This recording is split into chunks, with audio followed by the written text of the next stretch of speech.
Muy buenos días. Este miércoles es otra jornada donde la ideología más sectaria, destructiva y criminal vuelve a imponerse. El Senado aprobará esta tarde la ley del aborto y la ley trans para su posterior regreso al Congreso de los Diputados, donde han de ser ratificadas de forma definitiva. La reforma de la ley del aborto, que busca que los padres no pinten nada y ni siquiera conozcan cómo sus hijas de 16 o 17 años matan a su hijo, saldrá adelante con una enmienda colada por el Partido Socialista para impedir que las mujeres que aborten puedan escuchar el latido fetal o ver una ecografía 4D, enmienda que contó con el beneplácito del Partido Popular, pegándose un tiro en el pie tras todo el lío que se armó con Castilla y León.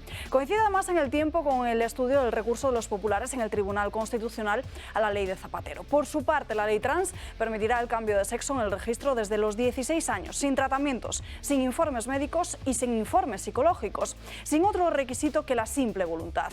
A estas alturas sobra decir algo que venimos recordando desde hace mucho tiempo: el peligro, o mejor dicho, el error de confundir el sexo y el género, o de pretender trasladar que el sexo, la propia naturaleza, es irrelevante y por tanto modificable cuando a uno le venga en gana. Dan igual las nefastas consecuencias, pero sí importa imponer una mano oscura con los niños, a esos que no han sido capaces de matar en el vientre de sus madres, y pervertirlos al máximo. Y para perseguir ese objetivo se silencia y se amordaza a todo aquel que opine o se manifieste de forma contraria. Así hasta que no haya nadie que cuestione o se pregunte qué tipo de sociedad estamos construyendo, disfrazando de progreso una verdadera aberración. Así hasta llegar al punto de legalizar incluso la prostitución o los vientres de alquiler.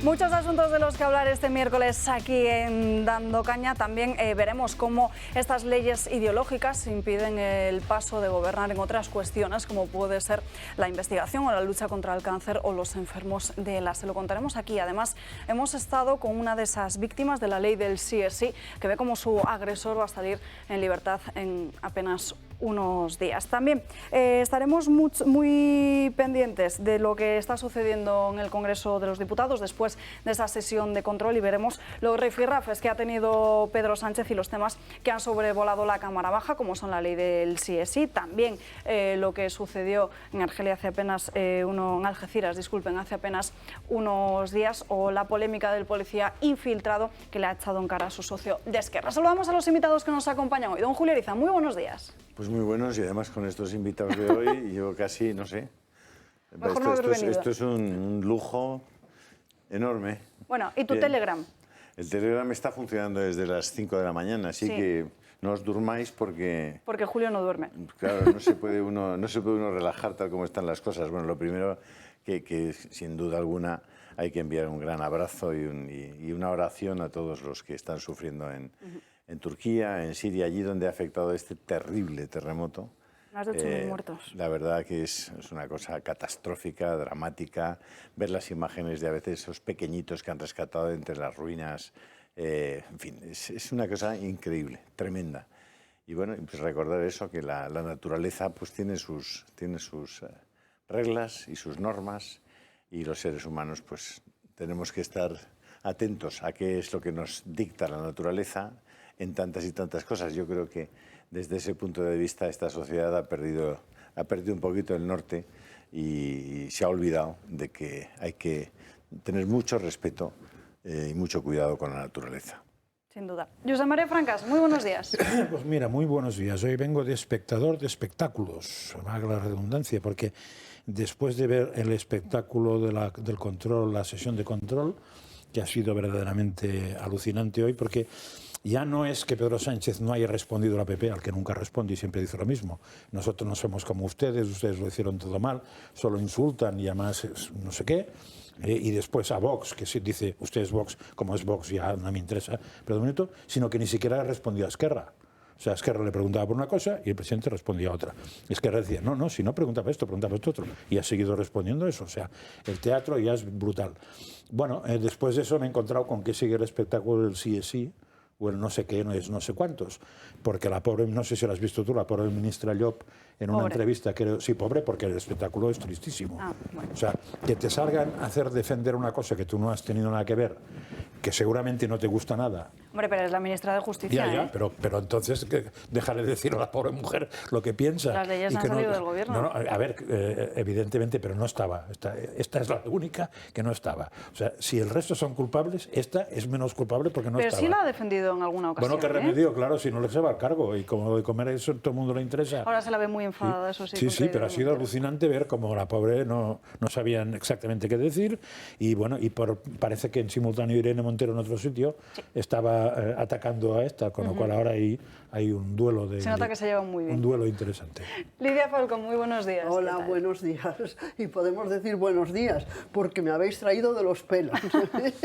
Yo les pregunté si no podían avisar el día antes. Y alguien me dijo, tienes razón. No sé si fuiste tú. Pues tienes toda la razón. ¿Y sabes quién es el responsable de que te hayamos llamado tan tarde? Yo.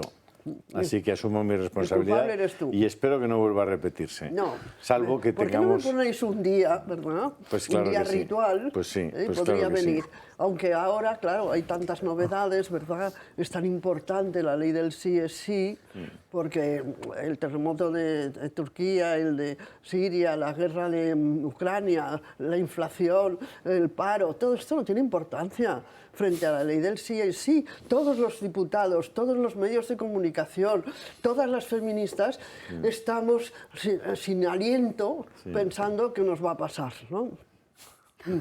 Es una ironía, es una ironía. Y lo tienes que traducir. Yo creo que esta gente es suficientemente inteligente. Y también nuestros espectadores. Sí, siempre nos tratamos de asegurarnos. No, yo realmente lo que estoy es rabiosa, ¿verdad?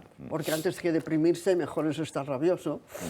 Con lo que está pasando con ese ministerio, pongamos que eso es un ministerio, y que, bueno, los propósitos que tienen, además de las disparates que están diciendo personas que yo creía que estaban formadas, nada menos que Victoria Rosell, que es la delegada de violencia, esa cosa que le llaman género, y que era magistrada, creo. Sí. Sí. Y que ha estado, yo me gustaría ver las sentencias que dictó, porque lo que está diciendo ahora es disparatado en todos sentidos, pero desde luego desde el punto de vista jurídico. Bueno, ya he dicho casi lo que quería decir hoy.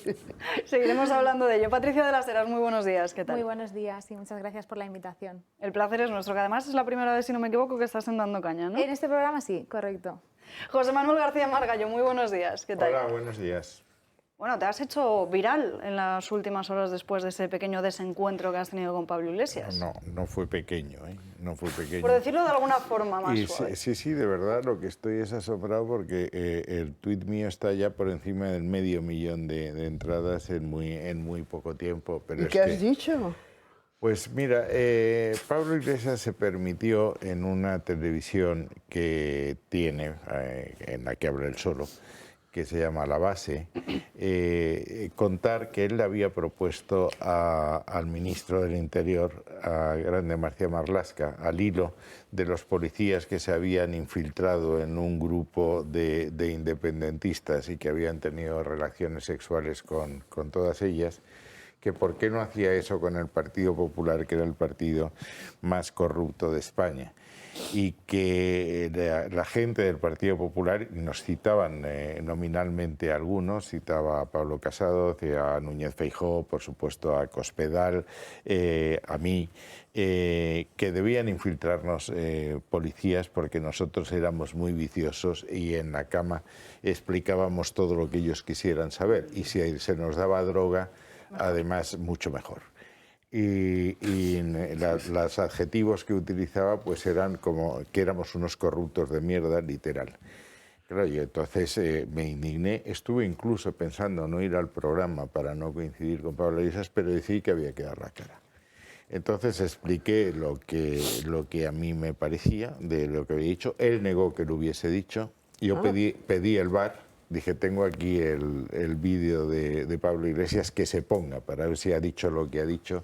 El SER me lo negó porque la tensión había subido mucho Y luego ya, cuando habló del feminismo, dije, yo no he sido el que ha dicho que querría azotar a Mariló Montero hasta que sangrase, fuiste tú. Yo no fui el que dije que Ana Botella era alcaldesa de Madrid por estar casada con José María Aznar, porque Ana Botella, a diferencia de otras personas que tú conoces, tiene una carrera y una oposición. Y dije, ya en mi tema personal te voy a aclarar algunas cosas. Yo tengo 2 carreras, fui el inspector técnico fiscal más joven de España, con 23 años. Me gradué en Derecho en Harvard, hice un máster internacional allí. Cuando vine al ministerio tenía una oferta en Bruselas en que me pagaban 10 veces lo que ganaba un ministro. Dije, vine, no viví en el ministerio, no me cambié de casa, no como tú que te cambiaste de Vallecas a Galapagar. Y mi mujer, que había sido 3 veces directora general con Folgado, renunció a irse a Red Eléctrica, ganando el doble de lo que ganaba, porque a mí me pareció antiestético que alguien pudiese pensar que eso se debía estar casada conmigo. Es decir, yo sí soy feminista y valoro a la mujer por lo que la mujer es en sí misma, no por su parentesco. Se enfadó muchísimo, dijo que no era verdad, digo que se ponga el bar. No se hizo. Pero existe ese vídeo, claro. Claro que y nosotros lo podemos el de él, de Pablo Iglesias, sí, claro. Que podemos acceder a él para... ¿Pero cuál de ellos? El que le insulta, el que insulta... No, el que dice eso de Casado, Feijóo, Cospedal, Ayuso, sí, por supuesto. A ver si lo podemos recuperar. Vamos a intentar recuperar, compañeros, unas declaraciones de Pablo Iglesias de hace apenas unos nos había días. Calificado como corruptos de mierda. Pues yo le dije, mira, ya estoy hasta las narices de tus provocaciones y de las infamias intolerables que estás diciendo en televisión. Y de luego conmigo eso no va. A mí no me lo vas a volver a decir. Se enfadó, bueno, se fue sin despedirse. Y bueno, la gente ha visto qué es lo que dijo y qué es lo que dije yo. Y parece que por una vez en la vida los tuits me son favorables, lo cual es una sensación muy extraña. Porque él maneja muy bien eso. Es decir, cada vez que yo hablo en la SER, él despliega una serie de argumentos, todos repetitivos, muy poco imaginativos, pero que me acusan de todo lo divino, lo humano. Unos dicen que soy masón, otros del Opus Dei, otros que soy nazi, en fin, unas cosas realmente pintorescas, ¿no? Pablo Iglesias, yo creo, José Manuel, que le está pasando factura, primero, el que ha tenido que dejar la política porque los ciudadanos lo expulsaron de la política con los resultados que obtuvo, y segundo, que él repetidamente ha suspendido las oposiciones para poder tener un puesto en la Universidad Complutense, de esos que te los ganas porque demuestras que sabes algo, porque si no, ¿para qué vas a ir a dar clase? Pero es que además esta semana se supo que cuando fue a dar clase acudieron 5 alumnos a la clase. Claro, todo eso le debe tener muy nervioso. Ha tenido otro contratiempo. Él estaba en público y la redacción se sublevó y le han echado de público. ¿De verdad? Sí. A mí eso me echaron, lo dijo ¿sabes? la directora Ana Vera, que coincidí con ella en Todo es mentira. ¿Y por qué me echaron? Pues es más de Pues Podemos no lo ella sé, que... no lo sé. Yo creo porque a mí me echaron por estar en contra de la ley trans. Claro, por feminista. o sea, que la Pues tú redacción de tienes Público algún tampoco es conocido en verdaderamente público, ejemplar. Lidia. ¿Cómo? Tú en público tienes algún conocido. No, tenía, porque se ha jubilado. ¿Tu hijo? No, es de veras, es horrible, Nada más. ¿verdad? Tener un hijo jubilado. Me cachis, nadie lo hubiera dicho. Carlos se ha jubilado. Carlos Enrique sí, está haciendo ahora unos programas en televisión y otras cosas, y lo dejó porque también estaba un poco machacado. Había trabajado, no sé si con 30 años o no sé cuántos en público, pero ese medio no te reconoce ni te... nada. Bueno, eso son otras razones. Es que... No, yo creo que Vamos a recordar precisamente estas palabras de Pablo Iglesias en su luego canal. tienes. Claro, lo tenemos. Vamos a escuchar, donde recomendaba al Ministerio del Interior que infiltrase a policías entre los diferentes dirigentes del Partido Popular. Concretamente dijo Ayuso y también Margallo. No, y Casado. Te propongo infiltrar hombres y mujeres de la policía y de la Guardia Civil que consigan tener relaciones sexuales con los jefes del PP entre tú y yo. Sabiendo cómo es la derecha, eso no puede ser tan difícil. En la cama, estos corruptos de mierda van a cantar la Traviata. Y si nuestros agentes les ofrecen drogas ya, ni te cuento. Que los del PP son unos viciosos, Fernando. Si hacemos que unos cuantos agentes se hagan pasar por peperos de toda la vida y engañan a Pablo Casado, a Feijóo, a Cospedal, a Ayuso, a Margallo, para que follen con ellos, seguro que pueden contarles cosas que nos resultan útiles, ministro, para defender la democracia y el Estado de Derecho. Margallo. Hoy Sens ha dicho lo mismo en el Congreso desde la tribuna. Yo le mandé a Aymar que Bretos, que es el moderador, que es de los jesuitas de San Sebastián y que hace lo que puede dentro de la línea editorial, le digo, siento la bronca, digo, pero yo no voy a tolerar que me calumnien. Digo, en otros tiempos yo lo hubiese retado a un duelo, pero eso ya no es posible. En Pamplona le hubiéramos dado un pedazo de galleta, porque además es que... Pero es que hemos llegado a un punto en el que vale todo.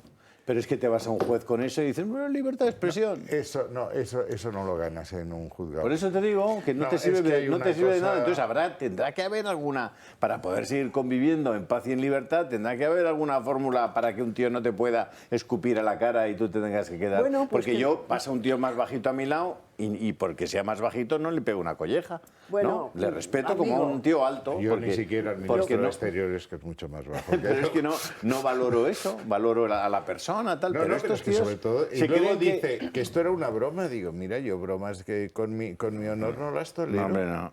que Yo Bueno, quería, antes- si Pero me digo que permites, lo hubiese dicho, ¿eh? si tú me dejas, una galleta, yo quería pero hacer vamos. una reflexión sobre el fenómeno, podríamos decir fenómeno Iglesias, pero que es el fenómeno Podemos, que es el fenómeno de los populismos que se están instalando no solamente en España, sino en varios países, ¿verdad? Tenemos bastantes ejemplos. ¿Y cómo es posible que les voten, no? Porque al fin y al cabo, pues este puede ser un cantamañanas y un badulaque que va por las televisiones ahora. Pero a él le votaron y tuvo no sé cuántos diputados en el Congreso y no sé cuántos ayuntamientos, no lo sé, pero bastante éxito. Yo Debe lo tener observé. 52, me parece. 5 millones de 52. votos. Sí, yo lo observé con el escepticismo, bueno, supongo que da la edad y la experiencia, la mucha experiencia, ¿no? Y que me lo situaran en la izquierda a la que yo pertenezco desde que nací y toda mi familia, pues me duele, ¿no? O que se atribuyan que eso es la izquierda. Porque eso, claro, es simplemente la performance continua que va haciendo y así tiene pues, el éxito que sea en las redes sociales o tal. Pero uno piensa, ¿qué le ha pasado a la gente que les votan? Ya va bajando el entusiasmo, desde luego, pero no solamente aquí, como digo, en otros países. Y es el desánimo y la desconfianza que les merecen los partidos de siempre, ¿no? Que han gobernado nuestro país. Llevamos 40 años gobernados alternativamente por los dos partidos a que apoyan el capitalismo, por supuesto, y la OTAN, y la Unión Europea, y el orden establecido, y que además no cumplen las necesidades de la gente, ¿no? Podemos ver los conflictos que hay ahora con la sanidad en Madrid. Entonces, bueno, pues llegan estos especie de redentores, ¿verdad? El salvador de la patria, el salvador del pueblo. Los fascistas también le hicieron esto en los años 30, ¿no? Y llegan y prometen. Y la pobre gente, a la que por lo visto la escuela no la ha enseñado, se lo creen. Y corren y les votan.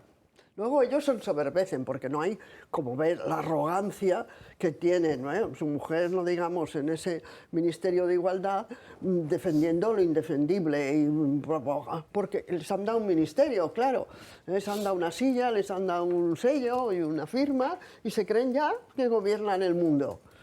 Entonces, esto, ¿de qué manera nosotros, yo no sé ustedes si pertenecen a algún partido, pero yo me gustaría pues que la ciudadanía un poco sensata se lo planteara, ¿no? Y desde los medios de comunicación, que tenemos tanta influencia, lo dijéramos.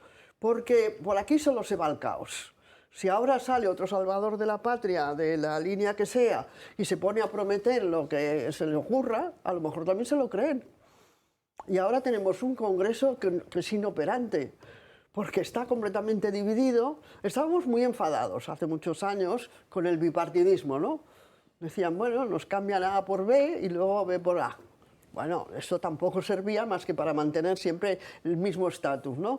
Y las mismas deficiencias. Bueno, pero ahora tenemos 27 partidos Y ahora, como no se pongan de acuerdo en algo sensato, pues van haciendo los disparates que tenemos, que vemos, ¿no? Que tenemos. Yo estoy pensando siempre en la legislación esta que afecta a las mujeres y que se les ha ocurrido ir aprobando. Y bueno, pues no sé si ustedes pueden hacer mucha pedagogía. Has calificado a Pablo Iglesias de badulaque. Y cantamañanas. Claro, entonces y como badulaque además, no es una palabra habitual no. ni reconocible. Un badulaque es una persona que tiene poco juicio, que es muy informal, que es muy, y se ha referido a Pablo Iglesias como un badulaque. Que utilizo recordando a Cyrano de Bergerac.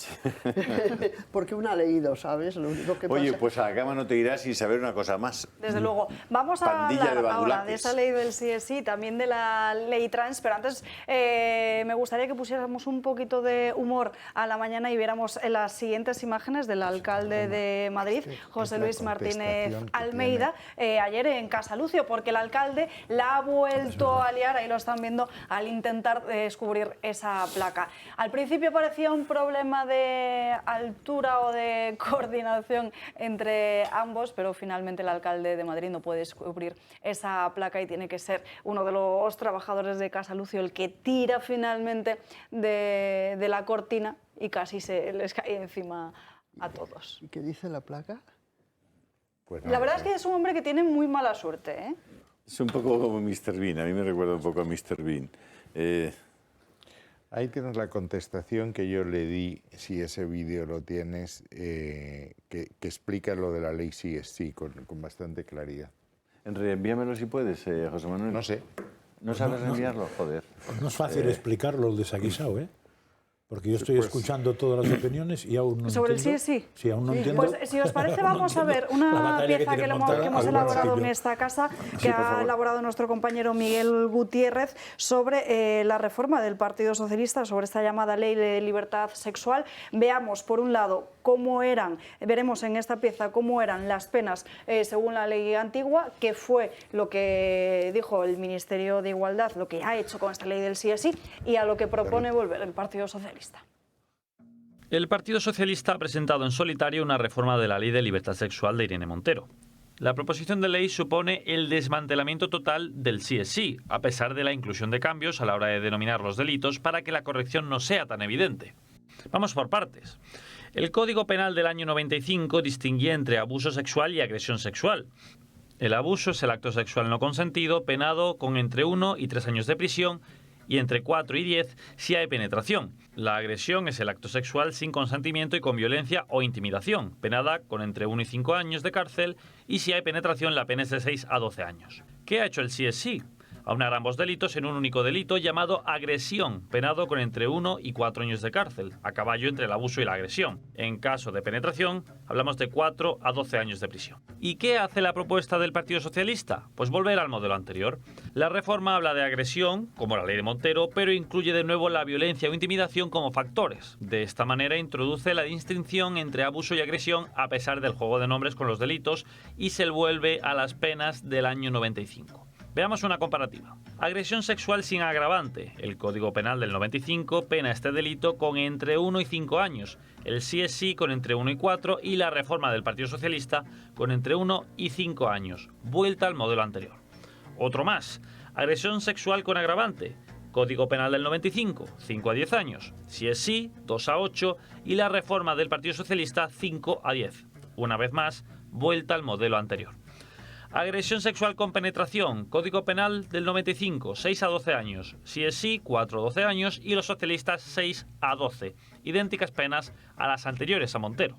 Agresión sexual con penetración y agravante, Código Penal del año 95, 12 a 15 años. Si es sí, 7 a 15.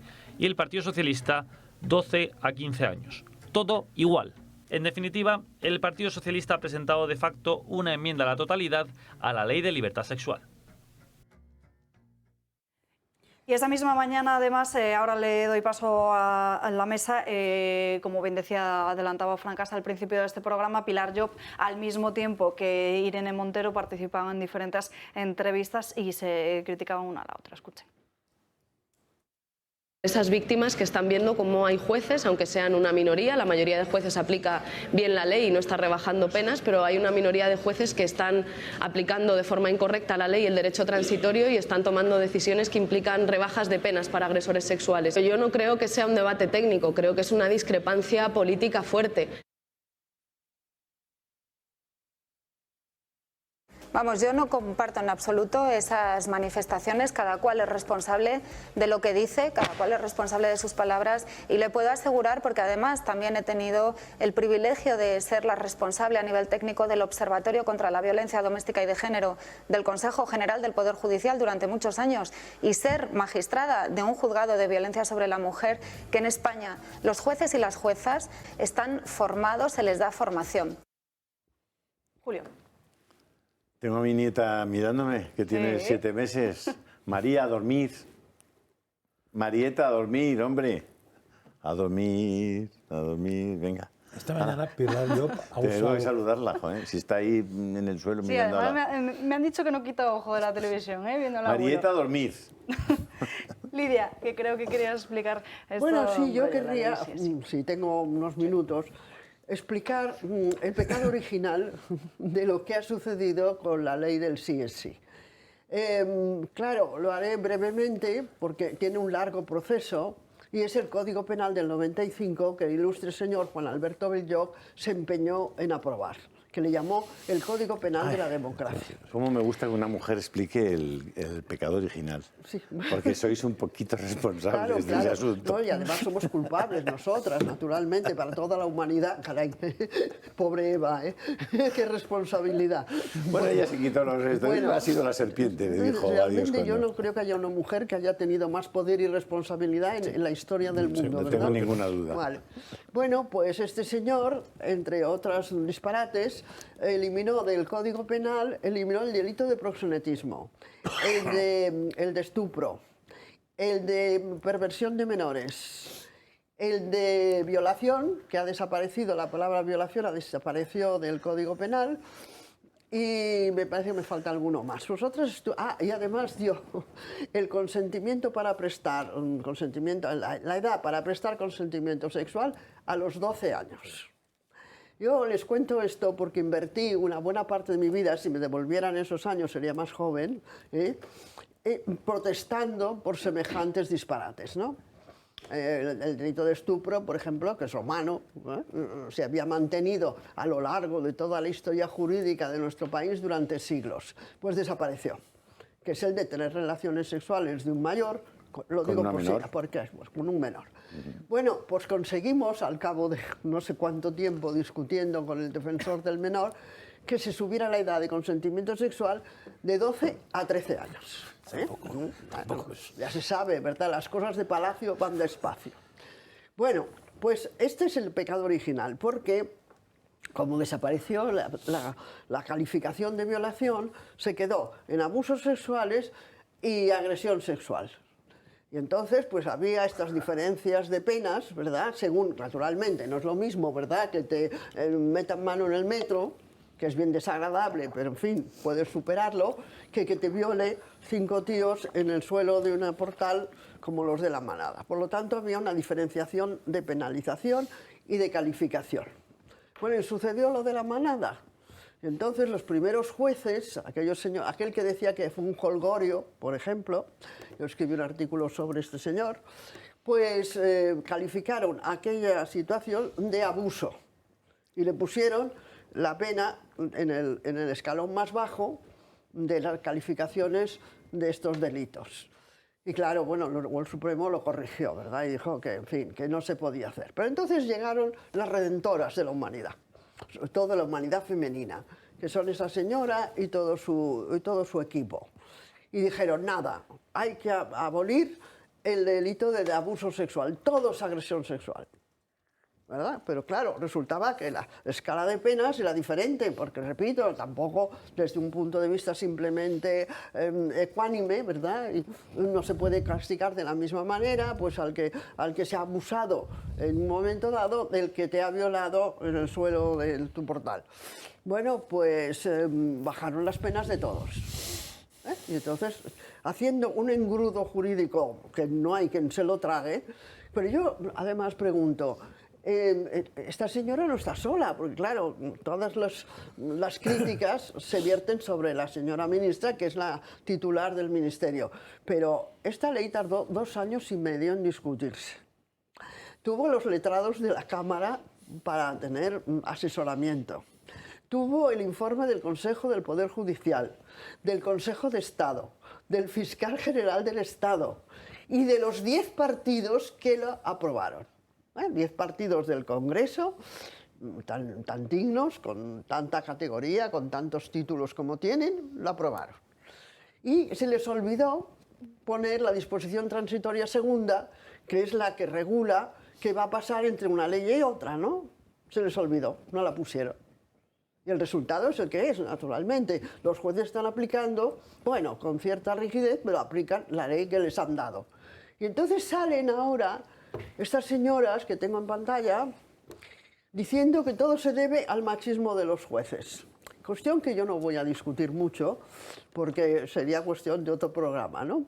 Bueno, y sobre todo porque no se podrá generalizar, como bueno, no se podrá generalizar el comportamiento de las juezas. Es decir, que habrá jueces machistas pero y otros particularizar en según cuáles que son decentes. Ah, bueno, claro. Bueno, sí. Este es mi criterio, ¿eh? Ya. Entonces, el asunto, claro, está en que yo he visto a la señora Montero enardecida diciendo que no iba a ser punitivista la ley, porque el punitivismo, esto ya no se acuerdan, ¿no? Y luego afirmando que no iba a salir ningún condenado ni procesado, ni iba a salir de prisión, ni iba a tener rebajada la pena. Y yo digo, bueno, aquí se han unido la ignorancia, la megalomanía y la prepotencia, y la incompetencia completa. Pero ya, ella, la señora Montero la conozco un poquito, no esperaba nada. Pero, hombre, la señora Victoria Rosell. Pero esto es, tú hablas de que no se puede generalizar. Pues aquí tienes un ejemplo de jueza. Me gustaría ver las sentencias que dictó antes. Si es capaz de salir a decir, una de las cosas monstruosas que dijo es que estaban los jueces aplicando mal la ley, porque habían sacado a uno condenado desde hacía años, porque la condena anterior estaba mal hecha.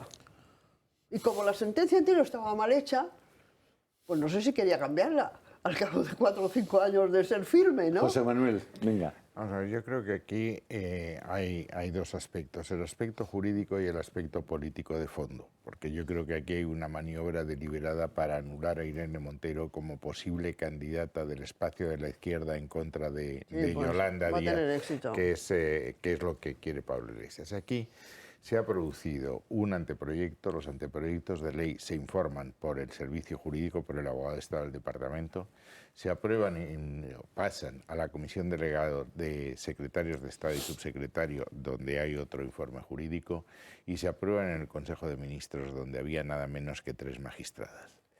En uno de los debates que tuve en otra emisora, Carmen Calvo confesó que ella y Pilar Llop habían dicho que esto podía pasar.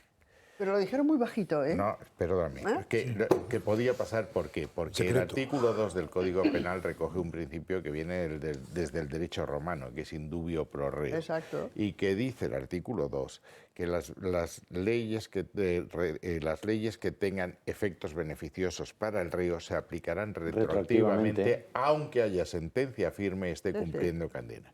Yo creo que todo el mundo sabía esto, y que han dejado que patinase para, insisto, cargársela.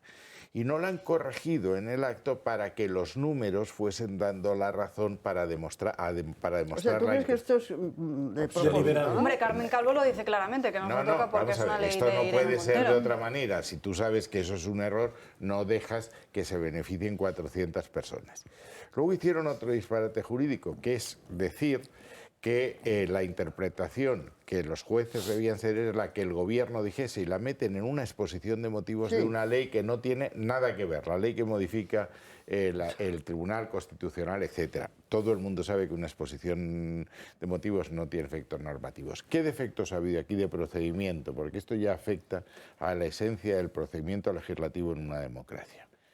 Ha habido 71 informes de órganos que preceptivamente tienen que informar, aunque no sean vinculantes. Consejo del Poder Judicial, Consejo de Estado, Agencia de Protección de Datos, etc. Señora Montero no los considera. Hay 17 consultas a organismos especializados en este tema. Señora Montero no los considera. Y lo que es más grave, no los incorpora a la memoria que deben tener los diputados antes de votar, cosa que es obligatoria. Es decir, aquí el tema del desconocimiento, pues estamos en una erosión de la democracia que nos lleva a un régimen autoritario. El Partido Socialista se lo consiente. Estoy intentando decir que si el Partido Socialista lo sabe, el presidente del gobierno lo sabe y lo dejan porque quieren que se queme en fuego lento. Eso es exactamente lo que ha pasado. Y cuando dicen ahora que es que lo que van a salvar es que el consentimiento esté en el corazón de la ley, mire usted, sin consentimiento no hay agresión sexual por definición. Alba, que la izquierda se nos está haciendo con el programa. Patricia. No solo el Código Penal, es que el Convenio de Estambul, el artículo 36, que por cierto ratificó el Partido Popular siendo yo ministro, dice que los actos no consentidos, en todos los casos, y que el consentimiento tiene que ser libre. Es decir, no han inventado nada, lo que pasa es que tienen que salvar la cara a Irene Montero. Por supuesto que el consentimiento está, si no hay consentimiento, no hay hecho punible. Y como muy bien dices, lo peor es que lo sabían. Claro que lo sabían por el Consejo General del Poder Judicial, por opiniones de juristas y hasta por la enmienda a la totalidad que presentó Vox en septiembre de 2021, porque se decía que se producirían reducciones de condena para violadores y agresores sexuales. Es decir, todo esto ya lo sabían. Es, como tú bien dices, meditado, intencionado, porque la falta de la transitoria para ver qué pasaría, qué no pasaría por la retroactividad de las normas más perjudiciales y la retroactividad de las más beneficiosas, ahora quieren intentar solucionar este problema con una supuesta modificación que Pedro Sánchez quiere salvar su estatus, pero que es que no afecta no solo a los que ya se han beneficiado, sino a los que se pueden beneficiar, porque hasta que se apruebe una nueva, tenemos en vigor esta, y luego esa nueva, si es más perjudicial, no producirá efectos retroactivos. Es decir, el problema ya está generado. ¿Y cuántos se han beneficiado? Más de 400. ¿Cuántos quedan por beneficiarse? Sin perjuicio de que se apruebe o no se apruebe una supuesta modificación que aumente las penas. Lo que no puede llegar Irene Montero y decir que es por machismo de los jueces, porque aquí no hay reducción de condenas. Escúchame, si tú estás rebajando los años y las penas, lo que se va a producir efectivamente es una reducción de condenas. Sabrás tú más que los jueces en la aplicación de leyes. Y tenemos a esta señora que está haciendo estas manifestaciones cuando realmente forma parte de un partido que en Baleares, que es de la comunidad que yo procedo, se están oponiendo y poniendo impedimentos a investigar abusos sexuales y prostitución y corrupción de menores tuteladas, menores que han sido arrancadas de sus padres porque los van a cuidar mal y son prostituidos bajo la tutela de la institución gubernamental. Y no solo en Baleares. Y no solo en Baleares. Y de aquí nos tenemos que ir a una breve pausa de publicidad que se nos pasa rápidamente el tiempo. Apenas un poquito más de 2 minutos y a la vuelta seguimos con este y otros asuntos. La libertad de expresión de Francás, que lo sepas, Alba. Lo sé, pero es que por esta banda han cogido todo el programa. Pausa y volvemos. Como cada semana, el Club de Amigos os informa de las actividades más próximas que tienen preparadas para vosotros. Lunes 13 de febrero a las 6:30 de la tarde estará de nuevo por el Club Juan Zaragoza. Hablará de la glándula pineal y su importancia en nuestro cuerpo. Es la responsable de los ritmos circadianos, del descanso y regeneración del cerebro, el portal del alma. El jueves 16 de febrero a las 7 de la tarde miramos la arquitectura a través de Blanca Lledó. Nos hablará de la vivienda colectiva contemporánea poniendo como ejemplo 3 edificios, Mirador, Celosía y Mare de Déu. El jueves 16 de febrero El Gato al Agua se va de gira. Disfruta de tu programa favorito en directo. Estaremos en Valencia. ¿Quieres venir de público? Pues llama al teléfono del Club de Amigos o entra en su página web.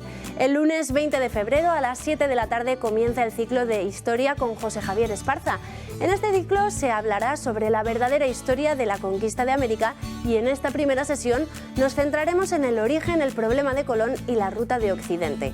Martes 21 de febrero a las 7 de la tarde, en Ruta por España con Paco Huertas, nos paramos en la Sierra de Francia y sus pueblos medievales, como San Martín del Castañar y el Castillo de Miranda del Castañar. Los mejores pueblos medievales de Salamanca se encuentran en la Sierra de Francia. Para apuntarse a estas y muchas actividades más es muy fácil. Entra en la página del club en el apartado de agenda, llama al 91 616 2464 o escribe un correo electrónico a club@eltorotv.eu. Ya estamos de vuelta en Dando Caña, tendremos que seguir hablando de la ley del solo sí es sí, que por cierto es un tema que ha salido esta misma mañana en la sesión de control al Gobierno en el Congreso de los Diputados. También Santiago Abascal le ha recriminado al presidente del Gobierno no hacer nada con respecto a lo que sucedía en Algeciras, el adoctrinamiento y también el yihadismo, y por su parte sus socios de Esquerra le han sacado lo de la polémica del policía infiltrado en Cataluña, al que han denunciado 5 activistas por abuso sexual.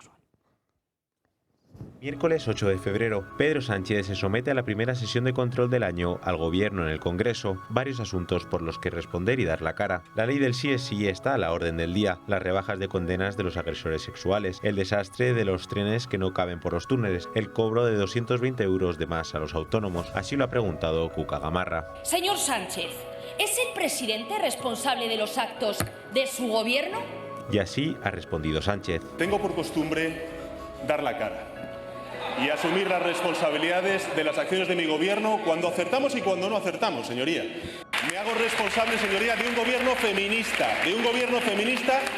que defiende los derechos y las libertades de las mujeres frente a ustedes y los ataques de la ultraderecha. Santiago Abascal, en su intervención sobre las políticas migratorias y la protección de las fronteras, así como el problema del terrorismo yihadista, ha achacado al Gobierno ser los culpables de lo que está ocurriendo en España. ¿Van a seguir ustedes patrocinando la inmigración ilegal, negando los problemas de convivencia, desprotegiendo a policías y a guardias civiles en nuestras fronteras, desprotegiendo a las mujeres, desprotegiendo a nuestro pueblo en general? El líder del PSOE ha querido comenzar su respuesta acordándose de la persona asesinada en Algeciras y evita después, como ha dicho el líder de Vox, responder a las preguntas que se le hacen. Pedro Sánchez ha respondido preguntando por Tamames. ¿Van a mantener al señor Tamames como precandidato o candidato a la moción de censura, sí o no?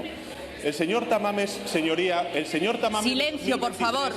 El señor Tamames de 2023 sería capaz de encarcelar al señor Tamames de 1973 como hizo Franco con él. En la agenda del Pleno había una pregunta de Gabriel Rufián. ¿Qué tipo de modelo policial defiende su gobierno en relación a la infiltración del Policía Nacional en Cataluña? Pero la respuesta del presidente no estaba relacionada, según el portavoz de Esquerra Republicana. Les pregunto, ¿dónde está su límite moral?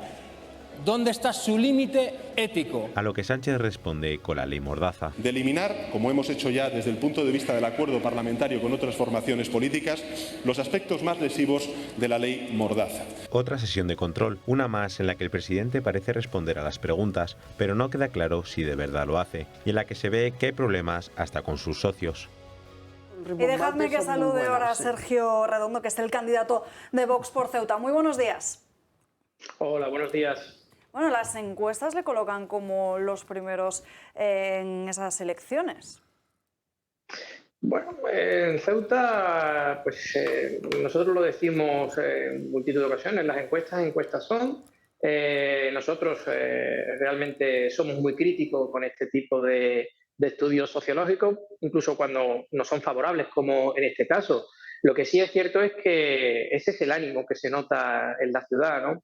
Toda la situación, ¿no? Los problemas que está viviendo Ceuta, que arrastra ya desde estos últimos años, de los 20 años de gobierno del Partido Popular, hace que la gente necesite, quiera ese cambio, busque una alternativa que solucione esos problemas que venimos arrastrando y, bueno, pues esto al final pues va marcando esa tendencia electoral que van reflejando las encuestas. Como digo, las encuestas son, pero también nos anima a ver que las que van saliendo en lo que respecta a la ciudad de Ceuta, pues son favorables y motivan a seguir trabajando como venimos trabajando en los últimos años de esta legislatura. Las principales líneas de su programa electoral, ¿qué proponen para los ceutíes? Bueno, nosotros tenemos varios problemas que confluyen en uno general, que es el de la marroquinización que está sufriendo la ciudad todos estos años, potenciada por el Partido Popular, con sus políticas marroquinizadoras y de poco control en el tema del empadronamiento, del asentamiento de población de origen marroquí. Eso ha ido durante todos estos años dando una imagen de una ciudad que tradicionalmente ha tenido un carácter, unas características del sur peninsular, de ciudad muy vinculada a su entorno andaluz, a tener ahora una apariencia cada vez mayor de ciudad marroquí o marroquinizada y con formas de vida que son más propias del tercer mundo que de una nación como la española. Eso lleva aparejo otros problemas subsidiarios de este problema de marroquinización, como puede ser la inseguridad, una degradación social y urbana en todos los barrios, una parte importante de los barrios periféricos del extrarradio de la zona centro de la ciudad. Estamos viendo cómo se han ido degradando, cómo la inseguridad es norma habitual en muchas de estas barriadas, pues con el tema de tiroteos, incluso tiroteos con resultado de muerte, apedreamientos a coches de policía, bomberos, algaradas y peleas constantes a cualquier hora de la ciudad, quema de vehículos. O sea, todo eso es un conjunto de elementos que viene a degradar estas barriadas y hacer muy difícil a los ciudadanos que puedan vivir con calma y tranquilidad. Esta sería una de las consecuencias derivadas de todo este proceso de marroquinización, que también está muy vinculado a esos procesos de inmigración ilegal que se han vivido en la ciudad de Ceuta en los últimos 30 o 40 años y que han permitido de una forma u otra que se produzca un paulatino proceso de suplantación demográfica. En la ciudad de Ceuta encontramos cada vez un mayor número de población de origen marroquí, en detrimento de una población de origen peninsular que tiende a marcharse ante la situación que se va viviendo en la ciudad de Ceuta y a esa desesperanza, ¿no?, que anida en una ciudad que ve comprometido su futuro. Y, por supuesto, todo esto también está relacionado con eso que podemos entender como desarrollo económico.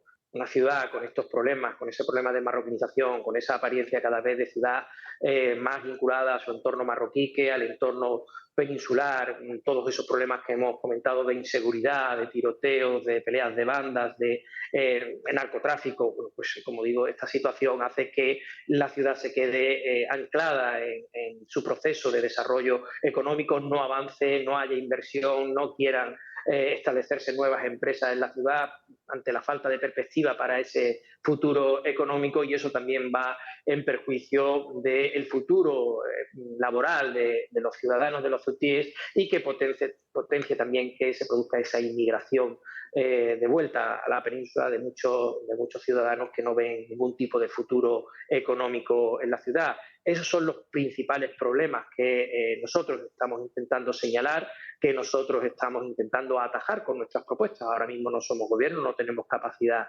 de gobierno, pero bueno, sí que intentamos proponer de alguna forma aquellas ideas, aquellos elementos que entendemos que pueden ser necesarios para conseguir o paliar de alguna forma estos problemas. Nos encontramos con un muro del gobierno del Partido Popular que quiere seguir en esa línea descendente. Nosotros lo calificamos como de descenso directo a los infiernos, ¿no? Que lleva esas políticas que viene implementando en los últimos 20 años y que justamente en esta legislatura, cuando tiene un gobierno en minoría, se apoya en el Partido Socialista, que bueno, eso lo único que conlleva es a potenciar ya unas políticas nefastas para la ciudad que venían desarrollándose habitualmente por el Partido Popular y ahora potenciada por esa forma de entender la política y de hacer política que tiene el Partido Socialista, tanto a nivel local como a nivel nacional, y su influencia en la ciudad de Ceuta.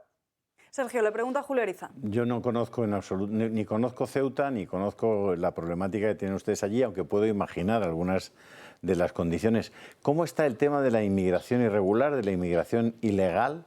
¿Y qué medidas ha tomado el Gobierno de Ceuta y el Gobierno de España para que esa capilaridad que debe haber constante entre Marruecos y Ceuta por lo menos esté ordenada y esté organizada? Porque tienen ustedes a Gibraltar a 66 kilómetros y no creo yo que la situación social... 66, a 14 o 15. 15. Sí, bueno, a 14 o 15 kilómetros en línea recta. Mejor me lo pones. A 15 kilómetros está Gibraltar y no creo yo que la situación social en Gibraltar tenga algo que ver con la que han conseguido los diversos gobiernos de Ceuta y de España en esa ciudad, ¿no?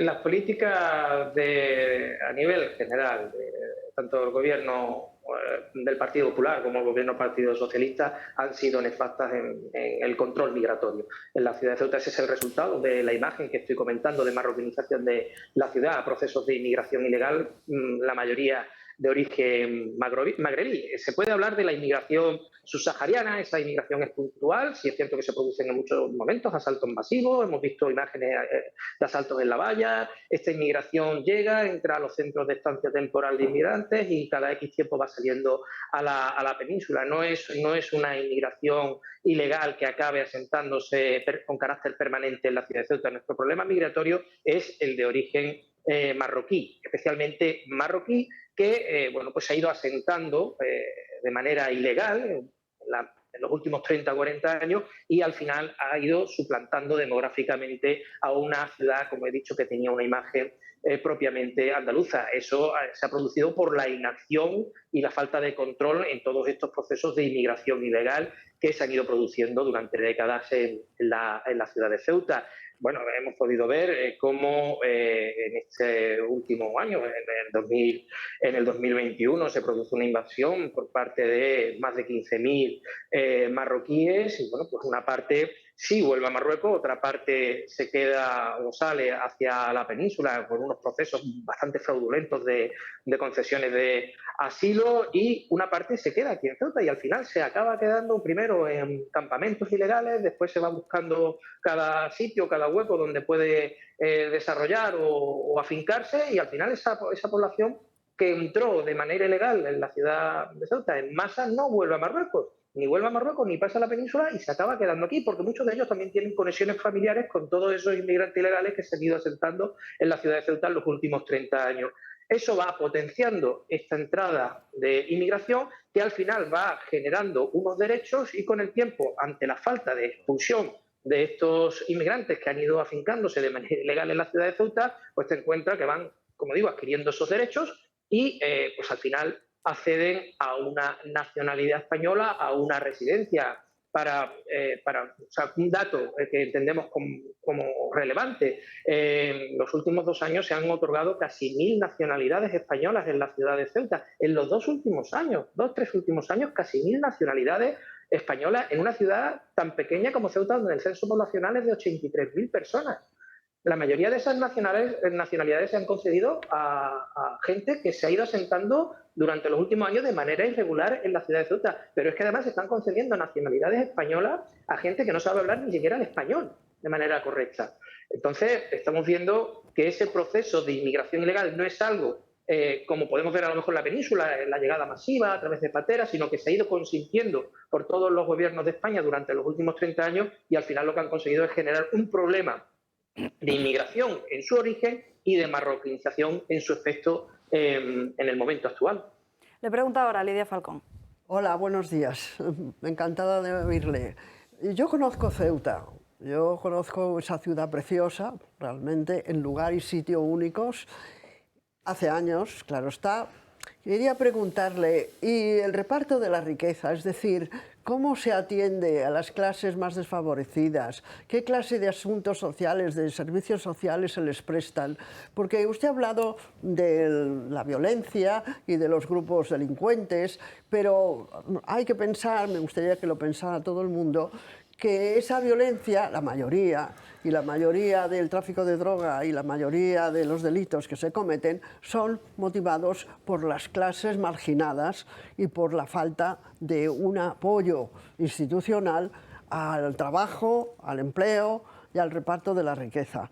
Yo cuando vi Ceuta era una ciudad que tenía unos sectores marginales enormemente pobres y me parecía que pudieran salir de allí. No sé ahora cómo está ese tema. Bueno, debo decir que Ceuta es una ciudad pequeña con un presupuesto de 400 millones de euros, prácticamente similar al de una ciudad como Málaga. con las diferencias que hay entre una ciudad como Málaga y una ciudad como Ceuta. Un presupuesto de 400 millones. Una parte de ese presupuesto se destina a ayudas sociales y a subvenciones a entidades que se encargan de todo el tema de asistencia social. Podemos hablar incluso hasta de un presupuesto de casi 30 millones de euros solo destinados de este presupuesto de 400 al tema de las ayudas sociales, de la exclusión social y de la asistencia social a personas que se entienden que están en situación de exclusión social. Esto no es nuevo, esto no se está haciendo ahora, lleva ya años produciéndose este tipo de inversión con políticas destinadas a la integración. Y siguen produciéndose estos procesos de degradación social y de exclusión. ¿Por qué? Pues porque la entrada sigue siendo constante, porque Marruecos fomenta estas entradas y porque muchas de estas personas que teóricamente viven en exclusión social no están tan en exclusión social porque se dedican al narcotráfico, muchas de ellas, o porque tienen su propia conexión o su forma de vida o una vida secundaria también vinculada al Reino de Marruecos, muy propia de esta ciudad con estas características fronterizas. O sea, no se le puede achacar a España, el gobierno de España en ese sentido, que no haya gastado dinero en intentar de alguna forma paliar esos problemas que, evidentemente, en ciudades fronterizas y con este tipo de inmigración genera la exclusión social. Es que también hay que tener en cuenta que una parte muy importante de toda esa inmigración, de toda esa población de origen marroquí que se ha ido asentando en la ciudad de Ceuta no tiene ningún interés en integrarse, no tiene ningún interés en cambiar sus estilos de vida y muchos de ellos vienen también prestando un gran servicio al Reino de Marruecos en su intención de colapsar y de hacer también inviable la vida y la tranquilidad de la ciudad de Ceuta. Todos esos factores hay que tenerlos en cuenta, pero en ningún caso se puede achacar de que los españoles, que somos un pueblo solidario, no hemos gastado una parte del dinero del contribuyente en intentar paliar esa exclusión social, sobre todo en una ciudad como Ceuta. Sergio Redondo, muchísimas gracias por estar con nosotros en directo. Un placer, seguimos en contacto. Muchas gracias a vosotros. Y nos tenemos que ir a una breve pausa de publicidad, pero antes, como ya se imaginarán sobre todo los enamorados, queda menos de una semana para San Valentín.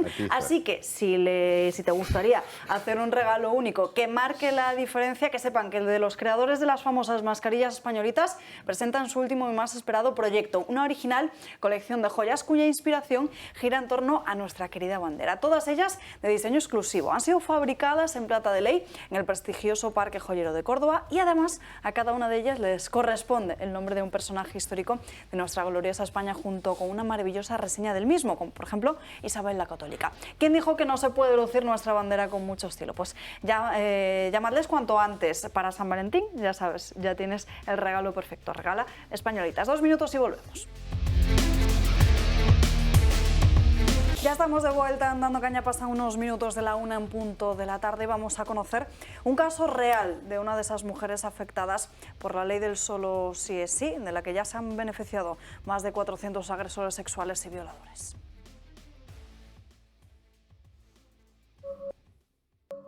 La ley del sí es sí está liberando a delincuentes sexuales y rebajando sus penas de prisión. Aunque su máxima responsable, Irene Montero, no vea el problema en la norma, vamos a contar la historia de una víctima de esos agresores, que como muchos otros queda en libertad. Año 2015. Como cualquier día normal, una mujer llega a su portal con bolsas de la compra y empujando el carrito de su bebé, que en ese momento está durmiendo. Un joven se acerca y le ofrece su ayuda. La mujer se niega y sube hasta la puerta de su casa. El joven entra también en el portal y hace que va a otro piso distinto, pero de repente... Él bajó y justo cuando pasa por detrás de mí es cuando con su mano me tocó, o sea, pasó su mano por todas mis piernas, o sea, la parte de atrás, y me rozó todo lo que es la parte pues íntima.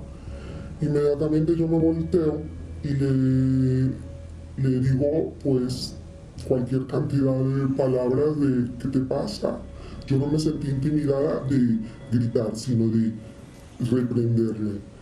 Él con una sonrisa así, tal cual, salió tan tranquilo. Yo no me fui detrás de él a pedir auxilio porque tenía a mi bebé dormido ahí en un cochecito, en un carrito. Entonces yo me quedé paralizada literalmente. Esperó a su marido para ir a denunciar. Temía salir a la calle. Cuando se presentó ante la Guardia Civil, se enteró que la misma persona había cometido 2 abusos sexuales más, uno de ellos con penetración bucal a una menor. Las autoridades, al estudiar y ver el comportamiento del atacante, lo describieron de una forma que en algunos casos parece común. Y le llamaron, recuerdo las palabras, lobo solitario. Un lobo solitario, no tenía redes sociales. O sea, una persona que se ha dedicado quizás muchísimas horas de su vida a llenar su cerebro de, que sabe qué, pornografía, pero no tenía ni novia, no tenía nada, solamente su trabajo. O sea, un chico que ese día le dio rienda suelta a la locura interior y se consiguió a 3 mujeres a que atacar. El juicio tuvo lugar un año después, 2016. El delincuente fue condenado por 2 delitos de abuso sexual. Recibió una pena de 1 y 2 años de cárcel y por un delito de abuso sexual con penetración a una menor de 13 años en grado de tentativa, que antes de la nueva ley estaba tipificado con una pena de 4 a 8 años de prisión y se le impuso la pena de 6 años. Con la entrada de la nueva ley en octubre comenzaron las rebajas y la víctima sabía que podía ocurrir y apenas 2 meses después. Las mujeres tenemos ese sexto sentido y una cosa nos trae la otra. Cuando me trajeron la información a la puerta de mi casa, inmediatamente pues percibí que me traían, y se lo comenté a la que me estaba entregando, una mujer también, la cual pues digamos me acompañó en ese momento como también con rabia de que esto esté sucediendo, ¿no? Y no puede ser, me decía, esto no puede ser, esto tiene que cambiar, esto es un horror lo que está sucediendo. Y yo no había destapado la carta, o sea, no la había abierto. Y ya yo sabía de lo que se trataba. Conforme a la nueva regulación, un delito de agresión sexual es castigado con una pena de 1 a 4 años y un delito de agresión sexual a menor en grado de tentativa castigado de 3 a 6. Los abogados, con la nueva ley en la mano, piden la reducción de condenas y en muchos casos ocurre el cese de la misma. Tras un ataque así es difícil recuperarse, te arrebatan la libertad, tienes miedo a salir a la calle, siempre miras de reojo, escoges los lugares a donde ir y además sabiendo que la persona culpable de todo lo anterior puede estar libre. A lo mejor, si puedes, no tienes más remedio que cambiarte de casa. No ofrecen ayuda, te abandonan, cuando en teoría quieren protegerte, sabiendo que las consecuencias pueden ser de por vida. La intención no está en aliviar a las que hemos sido abusadas o agredidas. La intención es otra. No es ayudarnos. No nos dejemos engañar de que nos están ayudando. Esto no es ayuda. Si la ayuda es dejarte expuesta antes de tiempo, que no lo puedas ni pensar qué vas a hacer con tu vida, pues, como dicen, apaguémonos. Esa es la historia de una mujer con la que ha contactado nuestro compañero Gabriel Serrano, que no quiere dar la cara, tampoco sus datos, y a la que le hemos distorsionado la voz por seguridad. A ver, aprovechando eso para decir lo que quería decir antes. A ver, yo creo que aquí sale un tema que es clave, que es la rebaja de condenas. Que en el desaguisado de la nueva ley, como se baja la condena mínima, se están aplicando esas condenas mínimas en mucho caso y por eso la gente sale. De hecho, Victoria Rosell ayer dijo algo parecido a que una justicia que se basa en las penas es una justicia penosa, una pena de justicia. Perdona, ¿puedes repetirlo? Es que te oigo de lejos, te oigo peor. Que Victoria Rosell ayer dijo que una justicia que aumenta las penas es una justicia penosa o una pena de justicia. Claro, que eso lo diga una magistrada me deja de ser chocante. Pero el fondo del tema no creo que sea este. Y ahora ya hablo desde otro lado. Yo como biólogo, en este caso zoólogo, entiendo que la taxonomía es una ciencia importante. Es decir, si queremos decir que los animales son todos animales, nos quedaremos con que hay un grupo que son animales, pero lo ideal es dividir vertebrados e invertebrados, peces anfibios, aves reptiles, es decir, cuanto más clasificas, más te acercas a la realidad. Entonces, el coger todos los delitos y sumarlos en uno, quiere decir, es lo contrario de la taxonomía. Y eso te aleja siempre de la realidad. Lo ideal, cuando tú quieras ser ordenado, solo tienes una manera de ser ordenado, que es tener cajones para casi todo. Si solo tienes un cajón en tu casa, va a caber todo ahí dentro y será el desorden. Y esta ley lo que hace es, de 2 cajones, como mínimo, pasar a 1. Pero lo más peligroso del tema aún no ha salido, y ya saldrá. Y lo ha dicho esta mañana la LIOP. Ha dicho que lo que se trataba no es del consentimiento, sino de un consentimiento especial que no lleve a un infierno probatorio. Esta palabra es clave, porque quiere decir que lo que persigue Irene Montero y sus muchachas... Pero es que otro de los principales cimientos de esta ley es que se carga la presunción de inocencia. Por eso. Bueno, pero es que lo que estás hablando... Pero es que lo que están buscando es que con decir me ha pasado eso, no tenga que probar nada y ya sea culpable el que yo digo que me ha pasado eso. Y eso es un pequeño problema, porque eso aplicado a la justicia, se carga la justicia en el tema femenino, en el tema masculino, en los robos y en circunstancias determinadas, y sobre todo cuando hubo movimientos sociales como los que hubo, la presunción de inocencia cambió y la carga de la prueba se cambió en el derecho laboral, por ejemplo, hace ya mucho tiempo. O sea, que la declaración de la víctima tenga valoración de prueba es algo que estamos pendiendo hace mucho tiempo, porque entonces no hay manera de condenar a los maltratadores. Por ejemplo, el maltrato en el hogar doméstico, ¿cómo lo pruebas? Tú que has escrito esto del notario, y que coincido contigo, ¿qué significa? ¿Qué hacemos? Pues entonces que se aguante, ¿no? A la mujer a la que le pega palizas el marido todos los días, pero que no lo ve nadie, o que nadie quiere ir a declarar a su favor, pues entonces, mira, como no tiene carga probatoria su declaración, pues que siga aguantándolo. A la que, lo que es una salvajada es condenar sin pruebas. Los juristas y los gobernantes no están para resolver los problemas de la ciudadanía, ¿no? Están para cumplir unas normas que se aprobaron en la Revolución Francesa. O sea, entiendo el problema, pero... entiendes el problema, pero no hay manera de resolverlo, yo no lo puedo resolver porque no soy abogado, ni jurista. Bueno, pero ¿cómo se resuelve? Porque tampoco creo que se resuelva yendo al otro lado. No, se resuelve, eso es mucho decir, resolver, ¿no? Vamos, las agresiones sexuales seguirán produciéndose, pero si la declaración de la víctima no tiene valor de prueba, entonces no hacemos nada. Da igual. Y tener valor de prueba quiere decir que invalida la otra prueba. Yo sí soy abogada. Yo estoy pataleando en los pleitos durante muchísimos años. No quiero decirlos para que no hagan cálculos, ¿no? Bueno, cuando la mujer tiene miedo de declarar o cuando no ratifica la denuncia, el fiscal coge y archiva el expediente, cosa que no puede hacer porque es un delito público. Eso solo podría ser si es el de injuria o calumnia, que es un delito privado, ¿no? Bueno, pues, pero es así, porque como no tiene valor de prueba nada de lo que diga ella, pues da igual. Bueno, hay una contradicción enorme. Primero, lo que dice la mujer no tiene valor de prueba. Después, si no se ratifica, archivan el expediente. ¿Cómo resolvemos esto? Pero a ver, O le damos más valor a la declaración de la víctima y naturalmente el otro presentará sus pruebas y presentará sus descargos y ella tendrá que aportar algunas cosas más. Pero desde luego, pregunta, Lidia, perdóname, la pregunta sigue siendo la misma. ¿Qué? Y él ante una acusación que no merita la prueba, ¿cómo prueba que es inocente?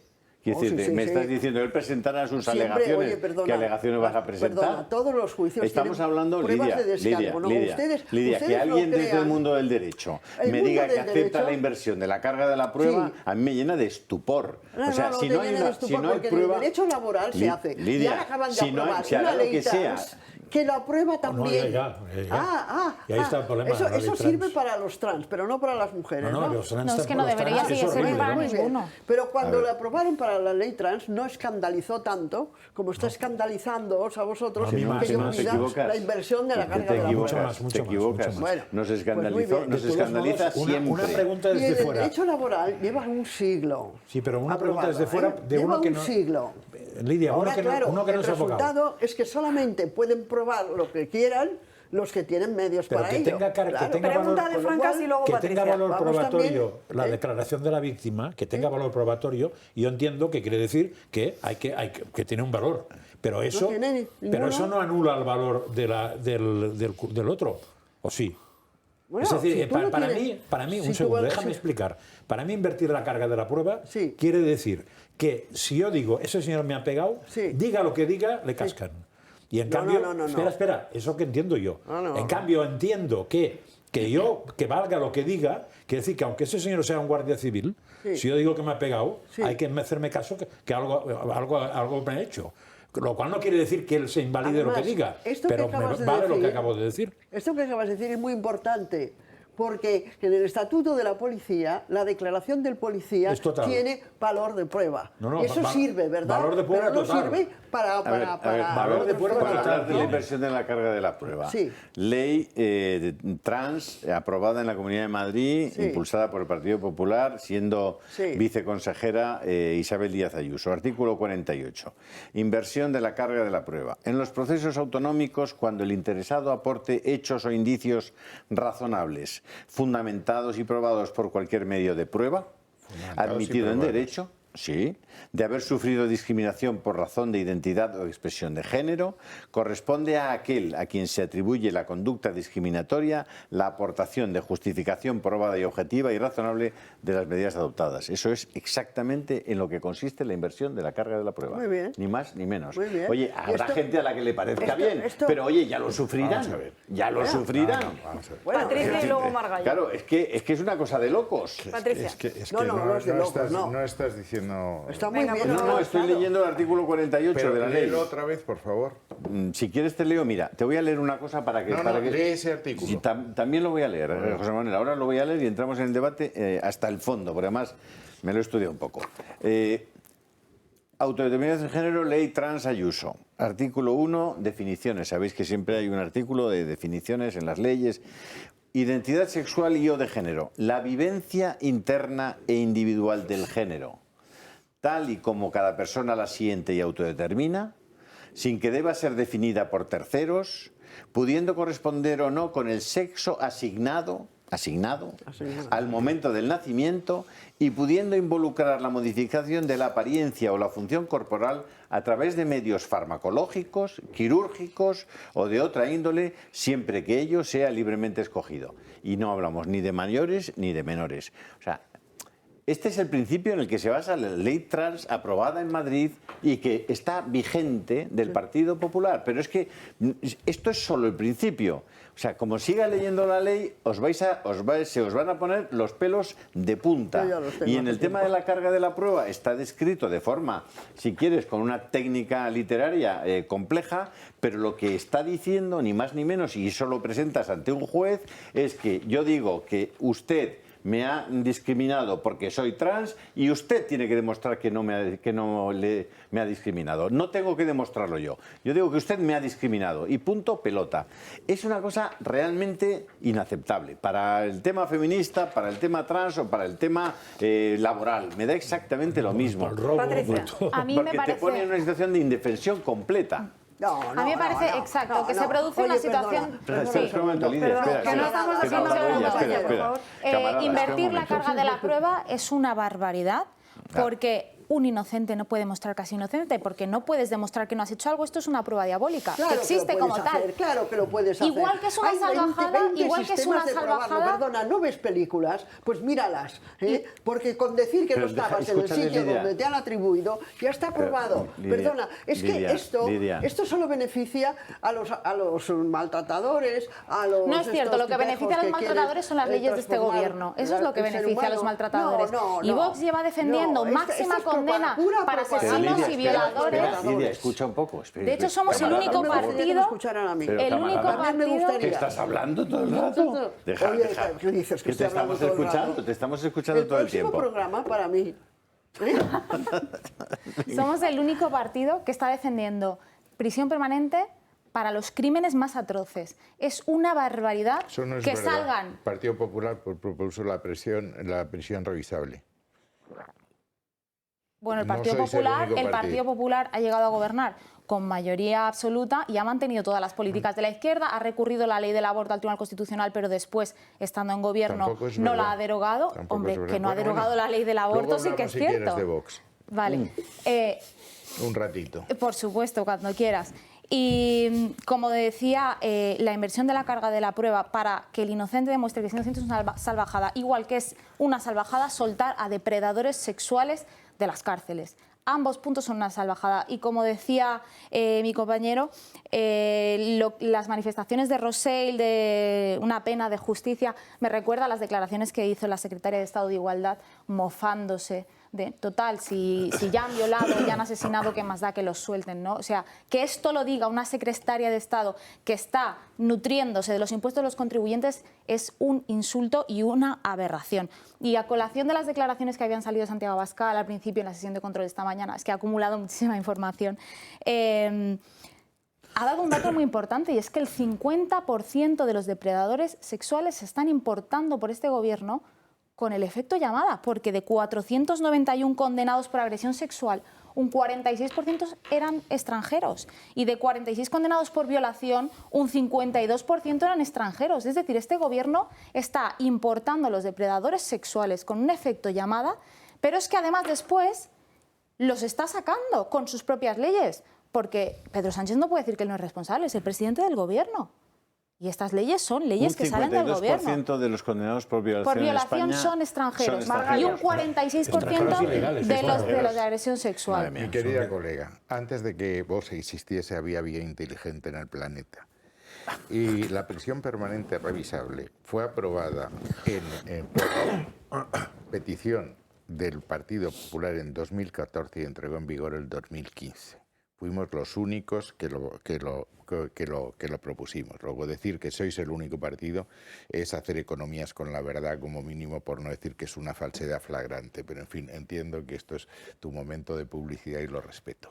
Segundo, una cosa en el derecho que tiene una cierta especialidad es la ley penal y la ley tributaria.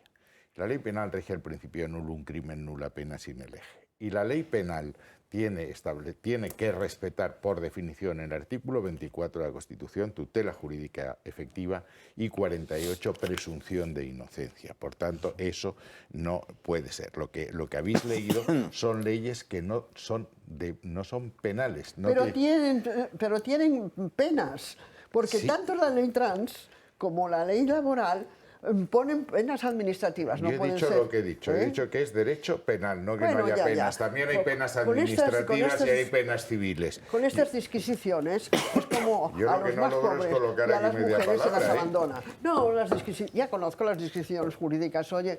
Sí, pero a lo mejor los demás no, y a lo mejor a mí me puede apetecer cumplirla, pero si no yo te escucho y punto. Yo comprendo que estés de acuerdo, sí, ya lo entiendo. ¿Cómo que estoy de acuerdo? Claro. Bueno. Yo quiero proteger a las mujeres, quiero proteger a los débiles. Y los demás ustedes lo que quieren es cumplir unas normas jurídicas muy bien elaboradas. Camarada, que nosotros también queremos proteger a las mujeres y a los débiles. Nada de eso. No tengas ninguna duda. Demostrar.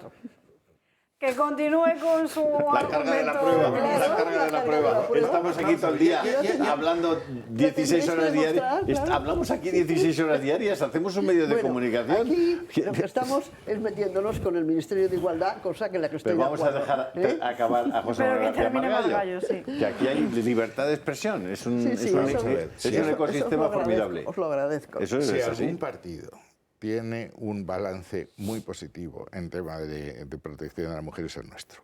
Los primeros 2 convenios de protección de la mujer los aprobó Aznar y el tercero lo aprobó Rajoy. El convenio de Estambul, que lo conozco muy bien porque yo lo llevé a ratificación en el 2014, que es un vinculante, por primera vez un convenio vinculante, y establece la protección de la mujer en su artículo 36 en su totalidad. Por tanto, no confundamos temas. Y una cosa es el derecho penal y otra cosa las otras ramas del derecho. Y en derecho penal rige el principio de presunción de inocencia y tutela efectiva. Eso no cabe la menor duda y no hay inversión de la carga de la prueba posible. Lo que ha leído Julio es otro tema. Estamos hablando fuera del derecho penal. Por tanto, no confundamos el tema. A mí no me gusta nada la ley del sí es sí y el consentimiento, insisto, está desde que el mundo es mundo. Para que haya un hecho reprobable desde el punto de vista sexual, tiene que haber no consentimiento. Claro, si hay consentimiento, por definición estamos fuera de eso. Luego no han inventado nada. Otra cosa es que para salvar la cara a Irene Montero digan que no se toca el tema del consentimiento oral y, por supuesto, como que no se puede tocar. Aquí lo que se estaba discutiendo es si ha habido un efecto retroactivo que ha puesto en la calle a un montón de gente que con la ley anterior hubiese estado y que han llegado al absurdo decir que van a ponerles pulseras a las mujeres que pueden sentirse agredidos por los señores que tenían que estar en la cárcel. Ese es todo el tema. Y además tendría que ser un juez el que dijera que pongan pulsera, o incluso al que sueltan. Ten en cuenta que no está en ningún sitio previsto eso. están improvisando continuamente. Se están inventando Entonces, todo. La improvisación es cómo salen de este embrollo. Que no tienen ningún problema. Unidas Podemos no va a romper la coalición nunca. Aunque los lleven al Cerro de los Ángeles a consagrar España al corazón de Jesús. Es decir, no van a romper en la vida la coalición porque no tienen dónde ir. Pero aquí hay un tema de fondo que me gustaría que me explicara, y supongo que Lidia. Cuando se habla de infierno probatorio, ¿qué se pretende decir? Que no haya que... No me refiero en este caso solo, sino en general. O sea, ahora da la sensación de que probar que alguien me ha hecho algo es un infierno. Entonces, claro, si eso le vamos al extremo, es que no hay que probar que nadie me ha hecho nada. Y entonces la justicia se va al carajo. No, esas conclusiones que tú sacas son más bien del terreno de la ciencia al que tú perteneces, ¿no? O sea, esas matemáticas, ¿verdad?, en las que no corresponden a la vida real ni al mundo jurídico. Porque lo que se plantea es que tengan, igual que tiene la declaración de los policías, valor de prueba la declaración de la víctima. Porque si no le das ese valor, la víctima está completamente inerme. Eso estoy de acuerdo, me parece muy Bueno, pues muy aquí está el eso. asunto. Mucha ciencia jurídica y mucha constitución y mucha Revolución Francesa, cuando tenían la justicia medieval, aquella infame, claro, que era imprescindible que se acabara con las injusticias de los señores feudales. Pero en el día de hoy nos encontramos con que las clases desprotegidas, las mujeres, los pobres, los emigrantes, los discapacitados, etcétera, no tienen manera de probar que han sido atacados, que han sido violados, que han sido explotados. No la tienen. Como esto se vio en el siglo ya XIX con motivo de los movimientos sociales del trabajo contra el capital, pues se invirtió. Y tú dices, bueno, no corresponde al derecho penal, ¿vale? Pero resulta que el derecho laboral tiene también sus sanciones, como el derecho administrativo, como el derecho civil. Oye, por lo tanto, el invertir la carga de la prueba en esos términos beneficia a la víctima. Es lo que se pretendía. Una cosa, y es lo que yo pretendo respecto a las agresiones a las mujeres. Es decir, o sea, acabo de colgar en el canal de Telegram. ¿Cómo prueba un menor que ha sido agredido? ¿Cómo lo prueba? Un segundo. Me gustaría que me lo dijerais. Para eso está el fiscal. Sí, para eso está. Me gustaría saber para qué está el fiscal. Eso es algo que me gustaría que me contaran. El obispo de Siria acaba de hablar en Radio María, llorando, explicando que toda la ayuda llega a Turquía y nadie está recordando que el terremoto ha sido terrible también en Siria. Entonces, ahí he colocado en Telegram, para que lo podáis tener, el enlace. Dice donar a la ayuda a la iglesia necesitada, ayuda a los cristianos de Siria, para que las personas que quieran y se conmuevan y puedan echar un cable a los que están en este momento pasándolo fatal en Siria con este terremoto terrible, podáis ayudarlo. Lo podéis encontrar. Para ayudar a todos, ¿no? Lo podéis encontrar en el canal de Telegram. ¿Sean cristianos o no? No, pero que la ayuda está. Si no me has escuchado al principio. No. Que es que toda la ayuda está llegando solo a Turquía. Se han olvidado de que, entonces, como se han olvidado de que en Siria también ha habido un seísmo terrible, el mismo, concretamente. ¿Has visto, Julio, el vídeo de la niña que ha sido rescatada después de 26 horas en medio de los escombros, que además con su brazo estaba protegiendo a su otra hermana pequeña? Pobrecita.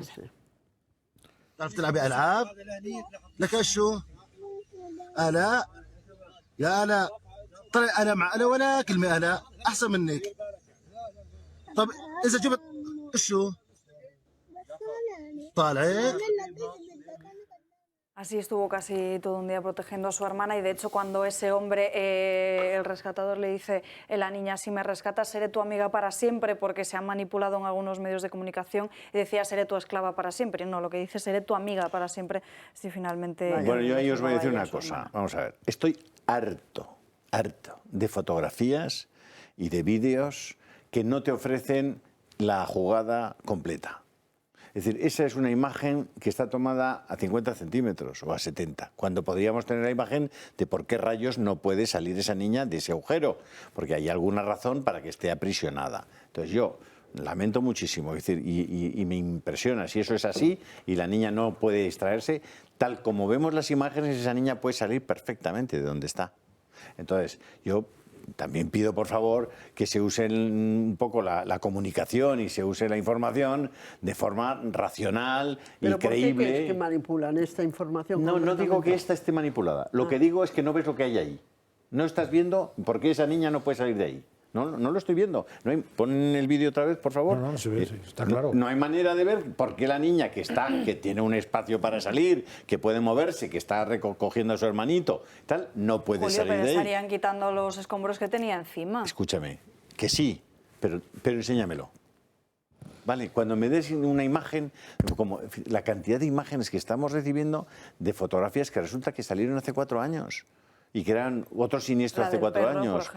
Y tantas. Entonces yo lo que sí pido es que por favor nos envíen imágenes, hombre, que sean que veamos exactamente. Contrastadas. Claro, pero por nada, porque seguro, pobrecitos míos, que seguramente es real y esos niños no pueden ser rescatados de ahí. Pero por favor, que nos lo muestren entero. Yo siempre pido eso y sobre todo pido entrar en el Telegram, porque si queréis ayudar a estas personas que... Bueno, yo querría apostillar que Turquía tiene unos medios de comunicación, unas carreteras y una posibilidad de llegar la ayuda hasta allí muy diferente a Siria. No tiene porque nada. Siria No tiene está nada. destrozada por una horrible guerra que creo que dura 8 o 10, no sé cuántos años, que no tiene comunicaciones, que no tiene ni siquiera comunicación telefónica porque no hay manera de conseguirla. Por lo tanto, está condenada a una marginación y a una desgracia horrorosa. El problema hablabais de la ley... la zona de la que estamos hablando es una zona que no está bajo el control del gobierno, que es un gobierno tiránico, el de Bashar al-Assad, y ahí en Siria la gran culpabilidad es de todos los países occidentales, que estuvimos apoyando a la oposición, nos retiramos, y quien rige el destino de Siria en estos momentos son Rusia, Irán y Turquía, sin que Estados Unidos o la Unión Europea tengan nada que decir. Y están efectivamente sin ningún problema, sin ninguna posibilidad de ayuda, porque el gobierno de Bashar al-Assad no va a permitir que esa ayuda llegue a una zona que está controlada por la oposición. Hablábamos antes de la ley del sí es sí, permitidme que sigamos avanzando en el guión del programa. Publica una noticia hoy nuestro medio de referencia, Rebelión en la Granja, sobre cómo las feministas estáis alertando de los paralelismos entre la ley del sí es sí, pero también con la ley trans. Además, en el diario El Mundo encontramos hoy en portada una entrevista muy interesante a una relatora especial de la ONU, en la que alerta que es muy peligroso que los niños puedan cambiar su cuerpo sin ningún tipo de restricción. Bueno, es que no sé a qué punto de la distopía, podríamos decir, hemos llegado, en que el lobby trans es tan fuerte que está imponiendo estas normas, que yo creo que si la población en general las conociera, podría manifestar su desagrado o su oposición, porque nos encontramos bastante aisladas, bastante solas. El lobby feminista nos encontramos porque no encontramos el apoyo suficiente. Se está dando clases de estos disparates en las escuelas, se han dado programas que llaman de género, es un disparate lo del género, porque género no existe, lo que existe es el sexo, pero se están dando. Y los profesores que se han opuesto, profesores y profesoras verdaderamente heroicos, que se han opuesto, han tenido problemas. No los han echado porque son funcionarios de carrera, pero están marginados. Incluso en algunas clases se han negado los alumnos, les han enseñado a no asistir. Claro, ¿en qué consiste? Me gustaría saber los lobbies económicos que apoyan esta postura, porque nosotros no tenemos ningún apoyo, nos lo hemos hecho todo en un siglo de luchas a pelo, ¿no? Y con dificultades enormes de todo tipo. En cambio, estos personajes, yo no quiero decir más que personajes, pues ya no sé si son hombres ni mujeres o lo que ellos inventan, ¿no? Estos personajes, ¿de quién están apoyados? Porque hay 12 o 14 leyes autonómicas que imponen semejantes normas. Ahora ya se va a aprobar, supongo que se va a aprobar inevitablemente la ley estatal. Y además se están imponiendo sanciones. Yo he estado procesada, como ustedes saben, 1 año en la Fiscalía de Odio por la denuncia de otro personaje que se hace llamar Marc Ambroyer, con motivo de un manifiesto que hicimos público desde el Partido Feminista, y firmaba yo, claro, como representante, pero era de todo el partido, diciendo que no estábamos de acuerdo con la ley. Porque además es una ley represora de la libertad de expresión. y pone sanciones a los que no quieran. Entre otras, yo me arriesgaba a una multa de 60 a 120.000 euros. Bueno, al final, con la cantidad, llevamos 34 documentos, ¿verdad? Tuvimos que demostrar nuestra inocencia, llevando 34 documentos de lo que habían publicado, de lo que se había difundido, de otras opiniones de otra gente, de consecuencias físicas y psicológicas que padece la gente que está sometida a semejantes operaciones, y al final, pues, un poco además incómoda la fiscala, porque había manifestaciones en la puerta cuando yo estaba declarando, pues declaró que estaba yo en el uso de mi libertad de expresión y archivó el expediente. Pero al cabo de 3 meses, a una camarada nuestra del Partido Feminista en Sevilla, Carola López Chumoya, psicóloga, por haber dicho lo mismo, pues eso, que los hombres son hombres y las mujeres mujeres, volvieron a abrir el expediente y la tuvieron otra vez varios meses intentando probar su inocencia, porque la inocencia la tiene que probar según quien sea. El policía que le ha pegado una paliza a alguien o le ha pegado un tiro a alguien no tiene que probar su inocencia. Pero en el caso nuestro sí. Y cuando sucede en los malos tratos y en las violaciones, pues las mujeres también tienen que probar que han sido atacadas y que han tal. Bueno, no sé si no tenemos que sentarnos los juristas y los filósofos y los psicólogos y también los científicos a averiguar cómo podemos hacer esta sociedad un poco mejor, protegiendo a las víctimas, porque hasta ahora lo que se está protegiendo es a los agresores, a los violadores y a los delincuentes. Margallo.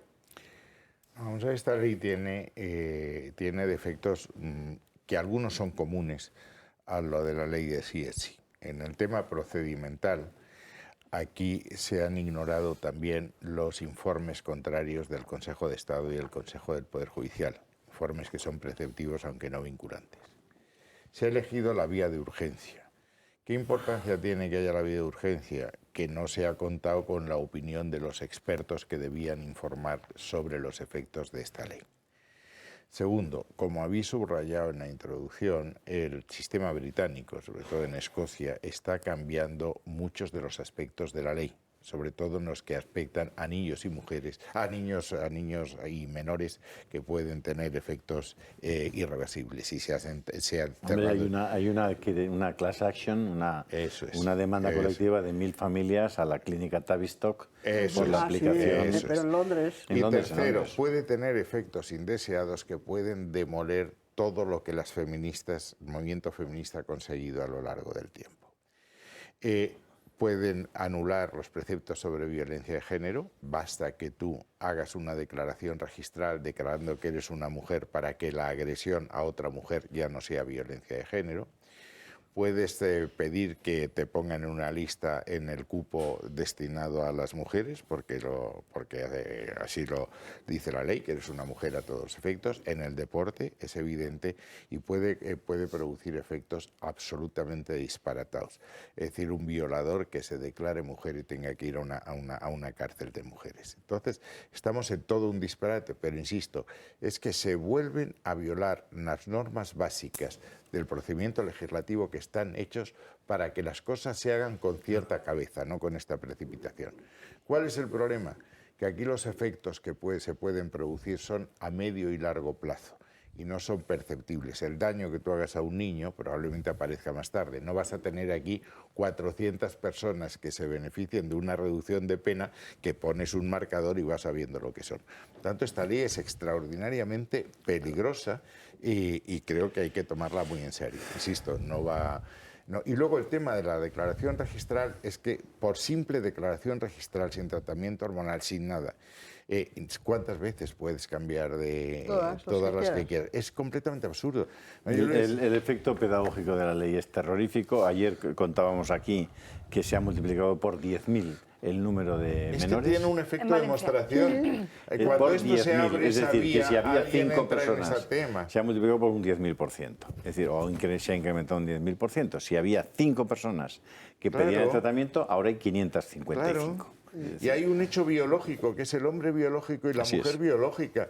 Yo puedo ir al registro y decir, oiga, yo es que lo que quiero ser es negro. Pues mire usted no es negro. O sea, hace una semana, José Manuel. Y sería menos problemático eso, porque es un problema de pigmentos. Hace una semana... Es un problema de todas las células. El problema de una persona, decía Unamuno, que no era sospechoso de ser un reaccionario, de que no hay nada más triste que un hombre en cuerpo de mujer o una mujer en cuerpo de hombre. Esos problemas existen y hay que tratarlos, pero hay que tratarlos con criterio, con informes médicos. La semana pasada, aquí lo contamos, un señor agredía sistemáticamente a su mujer, ella le denuncia, van a por él y él les enseña que se ha cambiado en el registro civil de sexo y entonces los policías se vuelven a su casa, se vuelven a la comisaría porque nada pueden hacer. Es decir, que estamos haciendo leyes que son simplemente estúpidas.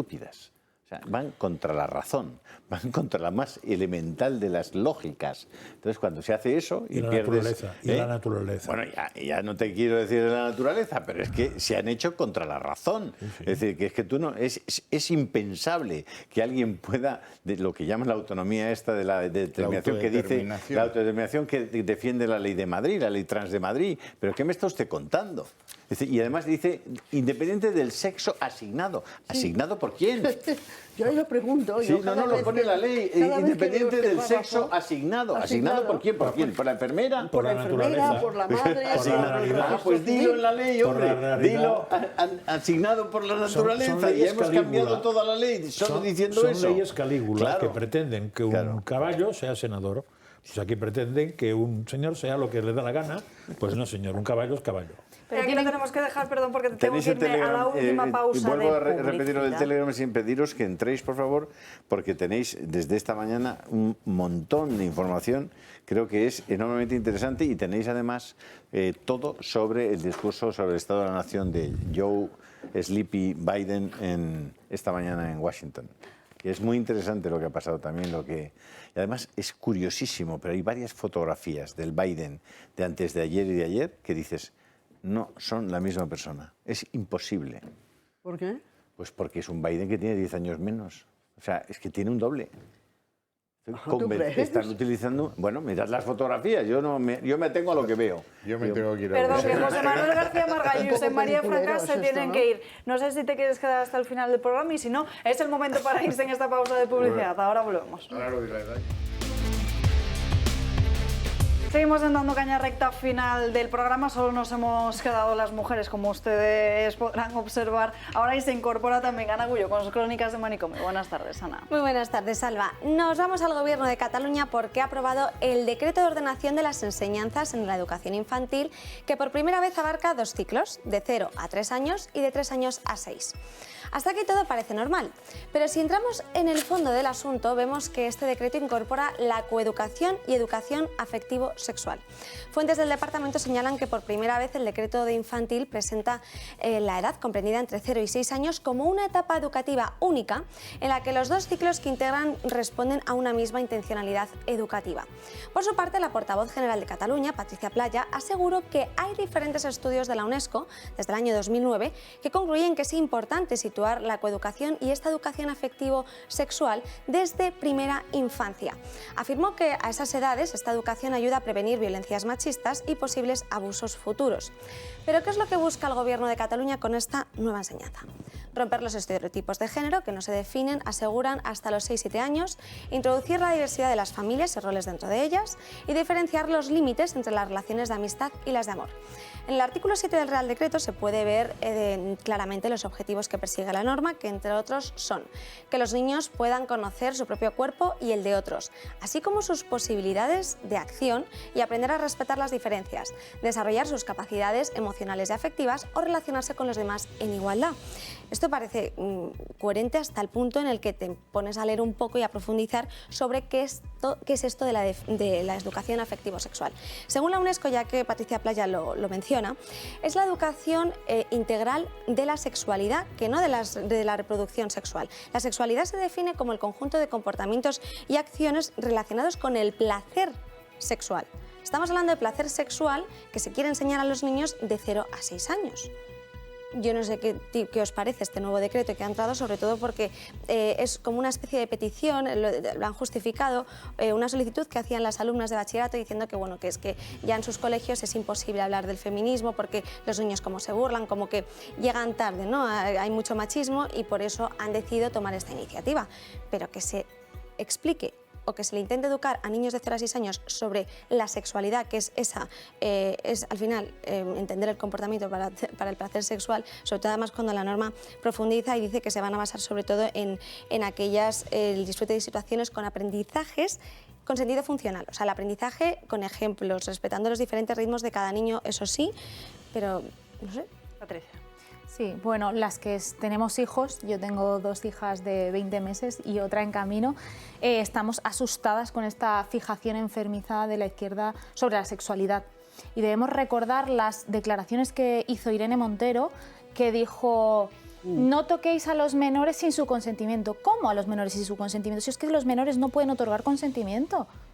Por la inmadurez precisamente que tienen mentalmente, no pueden prestar consentimiento. O sea, estas palabras ya están demostrando, ¿no?, el entramado que tenemos metido en el propio gobierno para justificar un presupuesto de 500 millones de euros que al final solo sirve para sacar leyes trans, avalar un gasto bárbaro en cambios de género, que estoy totalmente de acuerdo con Lidia, que el género no existe, es el sexo de las personas, y para soltar a depredadores sexuales de las cárceles. Y es que esto se está fomentando desde el gobierno central. Pero es una barbaridad que de 0 a 6 años los niños solo necesitan la educación afectivo-educativa de su hogar, de sus padres, de sus abuelos. Y yo quiero añadir a todo esto, que es perfecto lo que has dicho, quiero añadir que es la estrategia que llevan muchos años, tantos más de los que tenéis vosotras, del sector homosexual y pederasta, de legalizar la pederastia. Pero esto tiene una raíz filosófica, sexológica, de muchos años, que ha estado difundida pues, por los grandes, incluso grandes filósofos o grandes pensadores desde los años 60 del siglo pasado, y que avanza. Porque esta declaración que tú has mencionado de Irene Montero, ¿a dónde lleva? Lleva a la posibilidad, por lo menos, de que sea legal o de que sea tolerada las relaciones sexuales de menores con mayores, y que esto no tenga ninguna, no solamente punición penal, sino ni siquiera reproche social. Estamos avanzando, bueno, en una moral social, todavía no lo tengo definido, me gustaría que me ayudarais, ¿no? Pero en una moral social, para mí completamente distorsionada, que lo que me gustaría saber es a quién beneficia, excepto a los depredadores sexuales, violadores y pederastas, etc. Pero aquí esto tiene que tener una raíz más profunda. Pero esas cuestiones y este tipo de enseñanzas no deberían darse en el colegio. Y menos cuando estamos hablando de menores de 6 años. Es la filosofía, esto tendría que ser el plan que está imponiendo diversos gobiernos, ¿no? Quizá todos no, pero diversos. Y ahora veo que el gobierno catalán también, porque ha entrado en el lobby trans también, está apoyándose en él. Y sobre todo porque también lo que inciden es que el niño, dentro de ese proceso educativo, tiene que ser el protagonista de la educación. Y entonces lo estructuran 4 ejes fundamentales. Un niño que se desarrolla en la autonomía y confianza, que comunica con diferentes lenguajes, que se desenvuelve en un entorno con curiosidad, que lo descubre además también y que forma parte de esa diversidad que hay en el mundo. Bien. Pero es que lo que señalan es que el equipo docente es el que se tiene que encargar de ver si el niño está en esos senderos o no. Es decir, destacan que son los docentes los que tienen que ver y observar al niño si evoluciona o no con su identificación sexual o de género, si ve de forma positiva o no, sin estereotipos, esa diversidad, si además trata a todo el mundo con el mismo respeto, que bueno, eso, pues, obviamente eso se ha pedido desde la Constitución. Sí. Y un niño de 5 años va a entender muchas aquí de estas hago un cuestiones, llamamiento, además. no sé si servirá para nada, hago un llamamiento a los profesores, a los pedagogos, a los pediatras, ¿no? Son profesionales, se supone, destinados y dedicados al bienestar de los niños. ¿Y qué dicen? ¿Y qué hacen? Estos profesores que están en estas escuelas enseñan esta cosa y no han protestado, no han dicho nada. A mí me hace mucha gracia cuando al cabo de 5 años que me he quedado ya sin laringe y sin cuerdas vocales, sale 1 o 2 diciendo, no, es que esto no está muy bien, ¿verdad? O si esto habría que pensarlo, todo hay que debatirlo, ¿verdad? ¿Por qué no debatimos la ley de gravitación universal, no? ¿Por qué no la debatimos? A lo mejor pues conseguimos abolirla también, ¿no? Y que no nos caigamos por el balcón.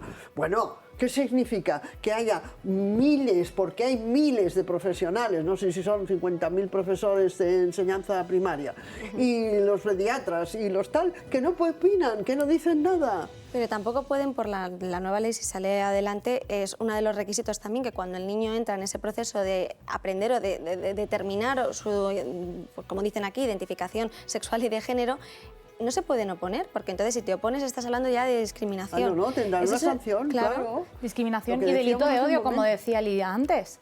Delito de odio también. Pero a un niño, ya a un niño adolescente, que no es capaz de saber si quiere jugar al baloncesto o al fútbol, le vas a decir si quiere ser hombre, mujer o estas nomenclaturas modernas que existen, pero es que además estamos hablando de niños de 0 a 6 años,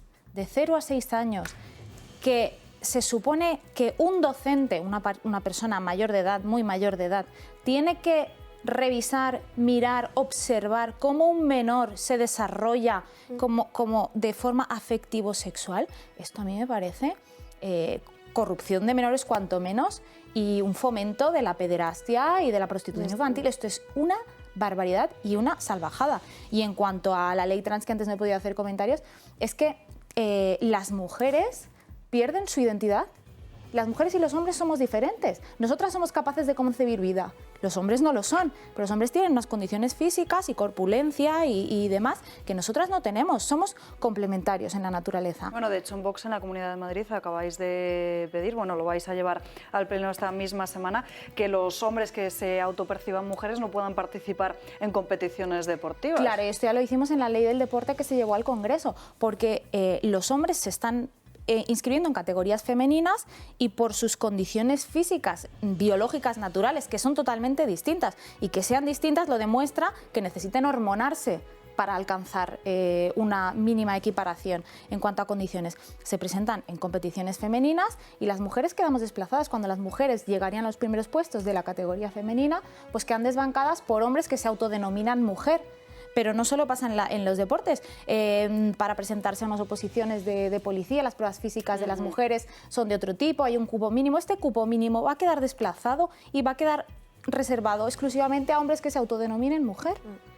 Entonces las mujeres realmente vamos a quedar desplazadas por unas políticas instigadas de un ministerio que tiene que justificar el gasto de 500 millones. Bueno, que salen del bolsillo de los contribuyentes. En la Comunidad de Madrid, por ejemplo, desde el año 16, y gobernaba el Partido Popular.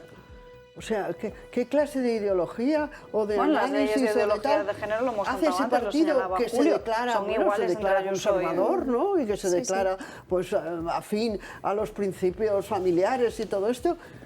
¿Cómo se entiende esto? O sea, ¿de dónde viene? Nosotras pretendemos presentarnos a las elecciones a la Comunidad de Madrid con un propósito además fundamental, que es intentar conseguir la derogación de semejante ley. Pero no veo que haya mucho entusiasmo ni en partidos que podrían ser tradicionales, ni tampoco, desgraciadamente, en la sociedad civil, que no se ha enterado todavía de las consecuencias que va a tener esto. No se ha enterado, y de esto tampoco se han enterado, de lo de las estas Pero si van a la clase, ¿no llevan los niños a clase? Sí, sí. Estos padres y madres, tanto hablar de la familia y tanto hablar de la potestad...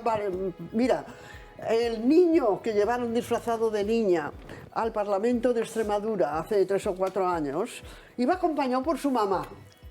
Y fue allí a contarles a los parlamentarios que él se sentía niña y que lo comprendieran, y todos con la boca abierta, pero lo acompañaba su mamá. Hay una asociación de madres de niños trans que además hicieron la patrochada de decir que se declaraban en huelga de hambre delante del Congreso hará un año o cosas así, porque querían que se aprobara la ley trans. O sea, que también confiar en la familia estamos frescas, ¿eh? Aquí lo que hay que imponer son unas normas que, bueno, que sean sensatas, que sean favorables a la educación y al movimiento de los niños, pero que impongan estas normas, porque padres locos puede haber muchos, ¿eh? Una última noticia para hoy, Ana. Sí, porque desde hoy, como saben, llevar mascarilla en España solo es obligatorio en 3 sitios: en centros sanitarios, en residencias y farmacias. Sí, siendo el fin de la imposición de las mascarillas en el resto de interiores, donde todavía seguía siendo vigente. Esto ha generado reacciones de todo tipo y algunos han decidido increpar y responsabilizar a los pobres trabajadores que solamente aplican la ley impuesta por el gobierno, hasta el punto de usar la violencia. Ayer un hombre aterraba a 2 trabajadores en una farmacia al no querer ponerse la mascarilla. Se negó en rotundo a usarla y, tal y como pueden percibir en las imágenes, comenzó a gritarles todo tipo de insultos. Pero bueno, qué maleducada está la gente en España, ¿no? Además es que una de las trabajadoras le pide por favor que se calme, el hombre, lejos de recular, empieza a dar golpes en el mostrador, la empleada se va de la escena para llamar a la policía y el hombre continúa con los insultos hasta el punto de tirar el ordenador del mostrador, como van a ver. Acto seguido se va de la farmacia, porque esto no lo van a ver, no sin antes dar otro puñetazo a la puerta y luego al cristal. Según las declaraciones de uno de los empleados, el hombre ya venía cruzado y empezó a decir que no se iba a poner la mascarilla aunque se la dieran gratis.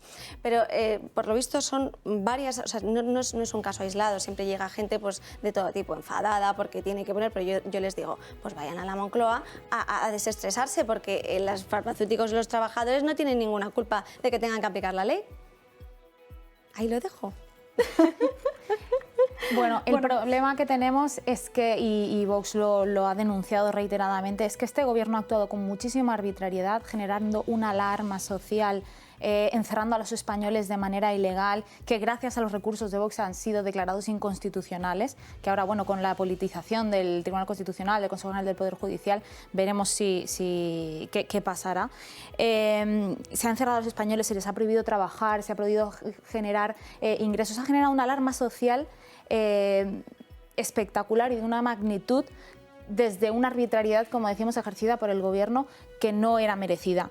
Entonces, nosotros hemos solicitado la retirada de las mascarillas, porque ¿por qué haciendo la cola del avión, mascarilla sí, dentro del avión, mascarilla no?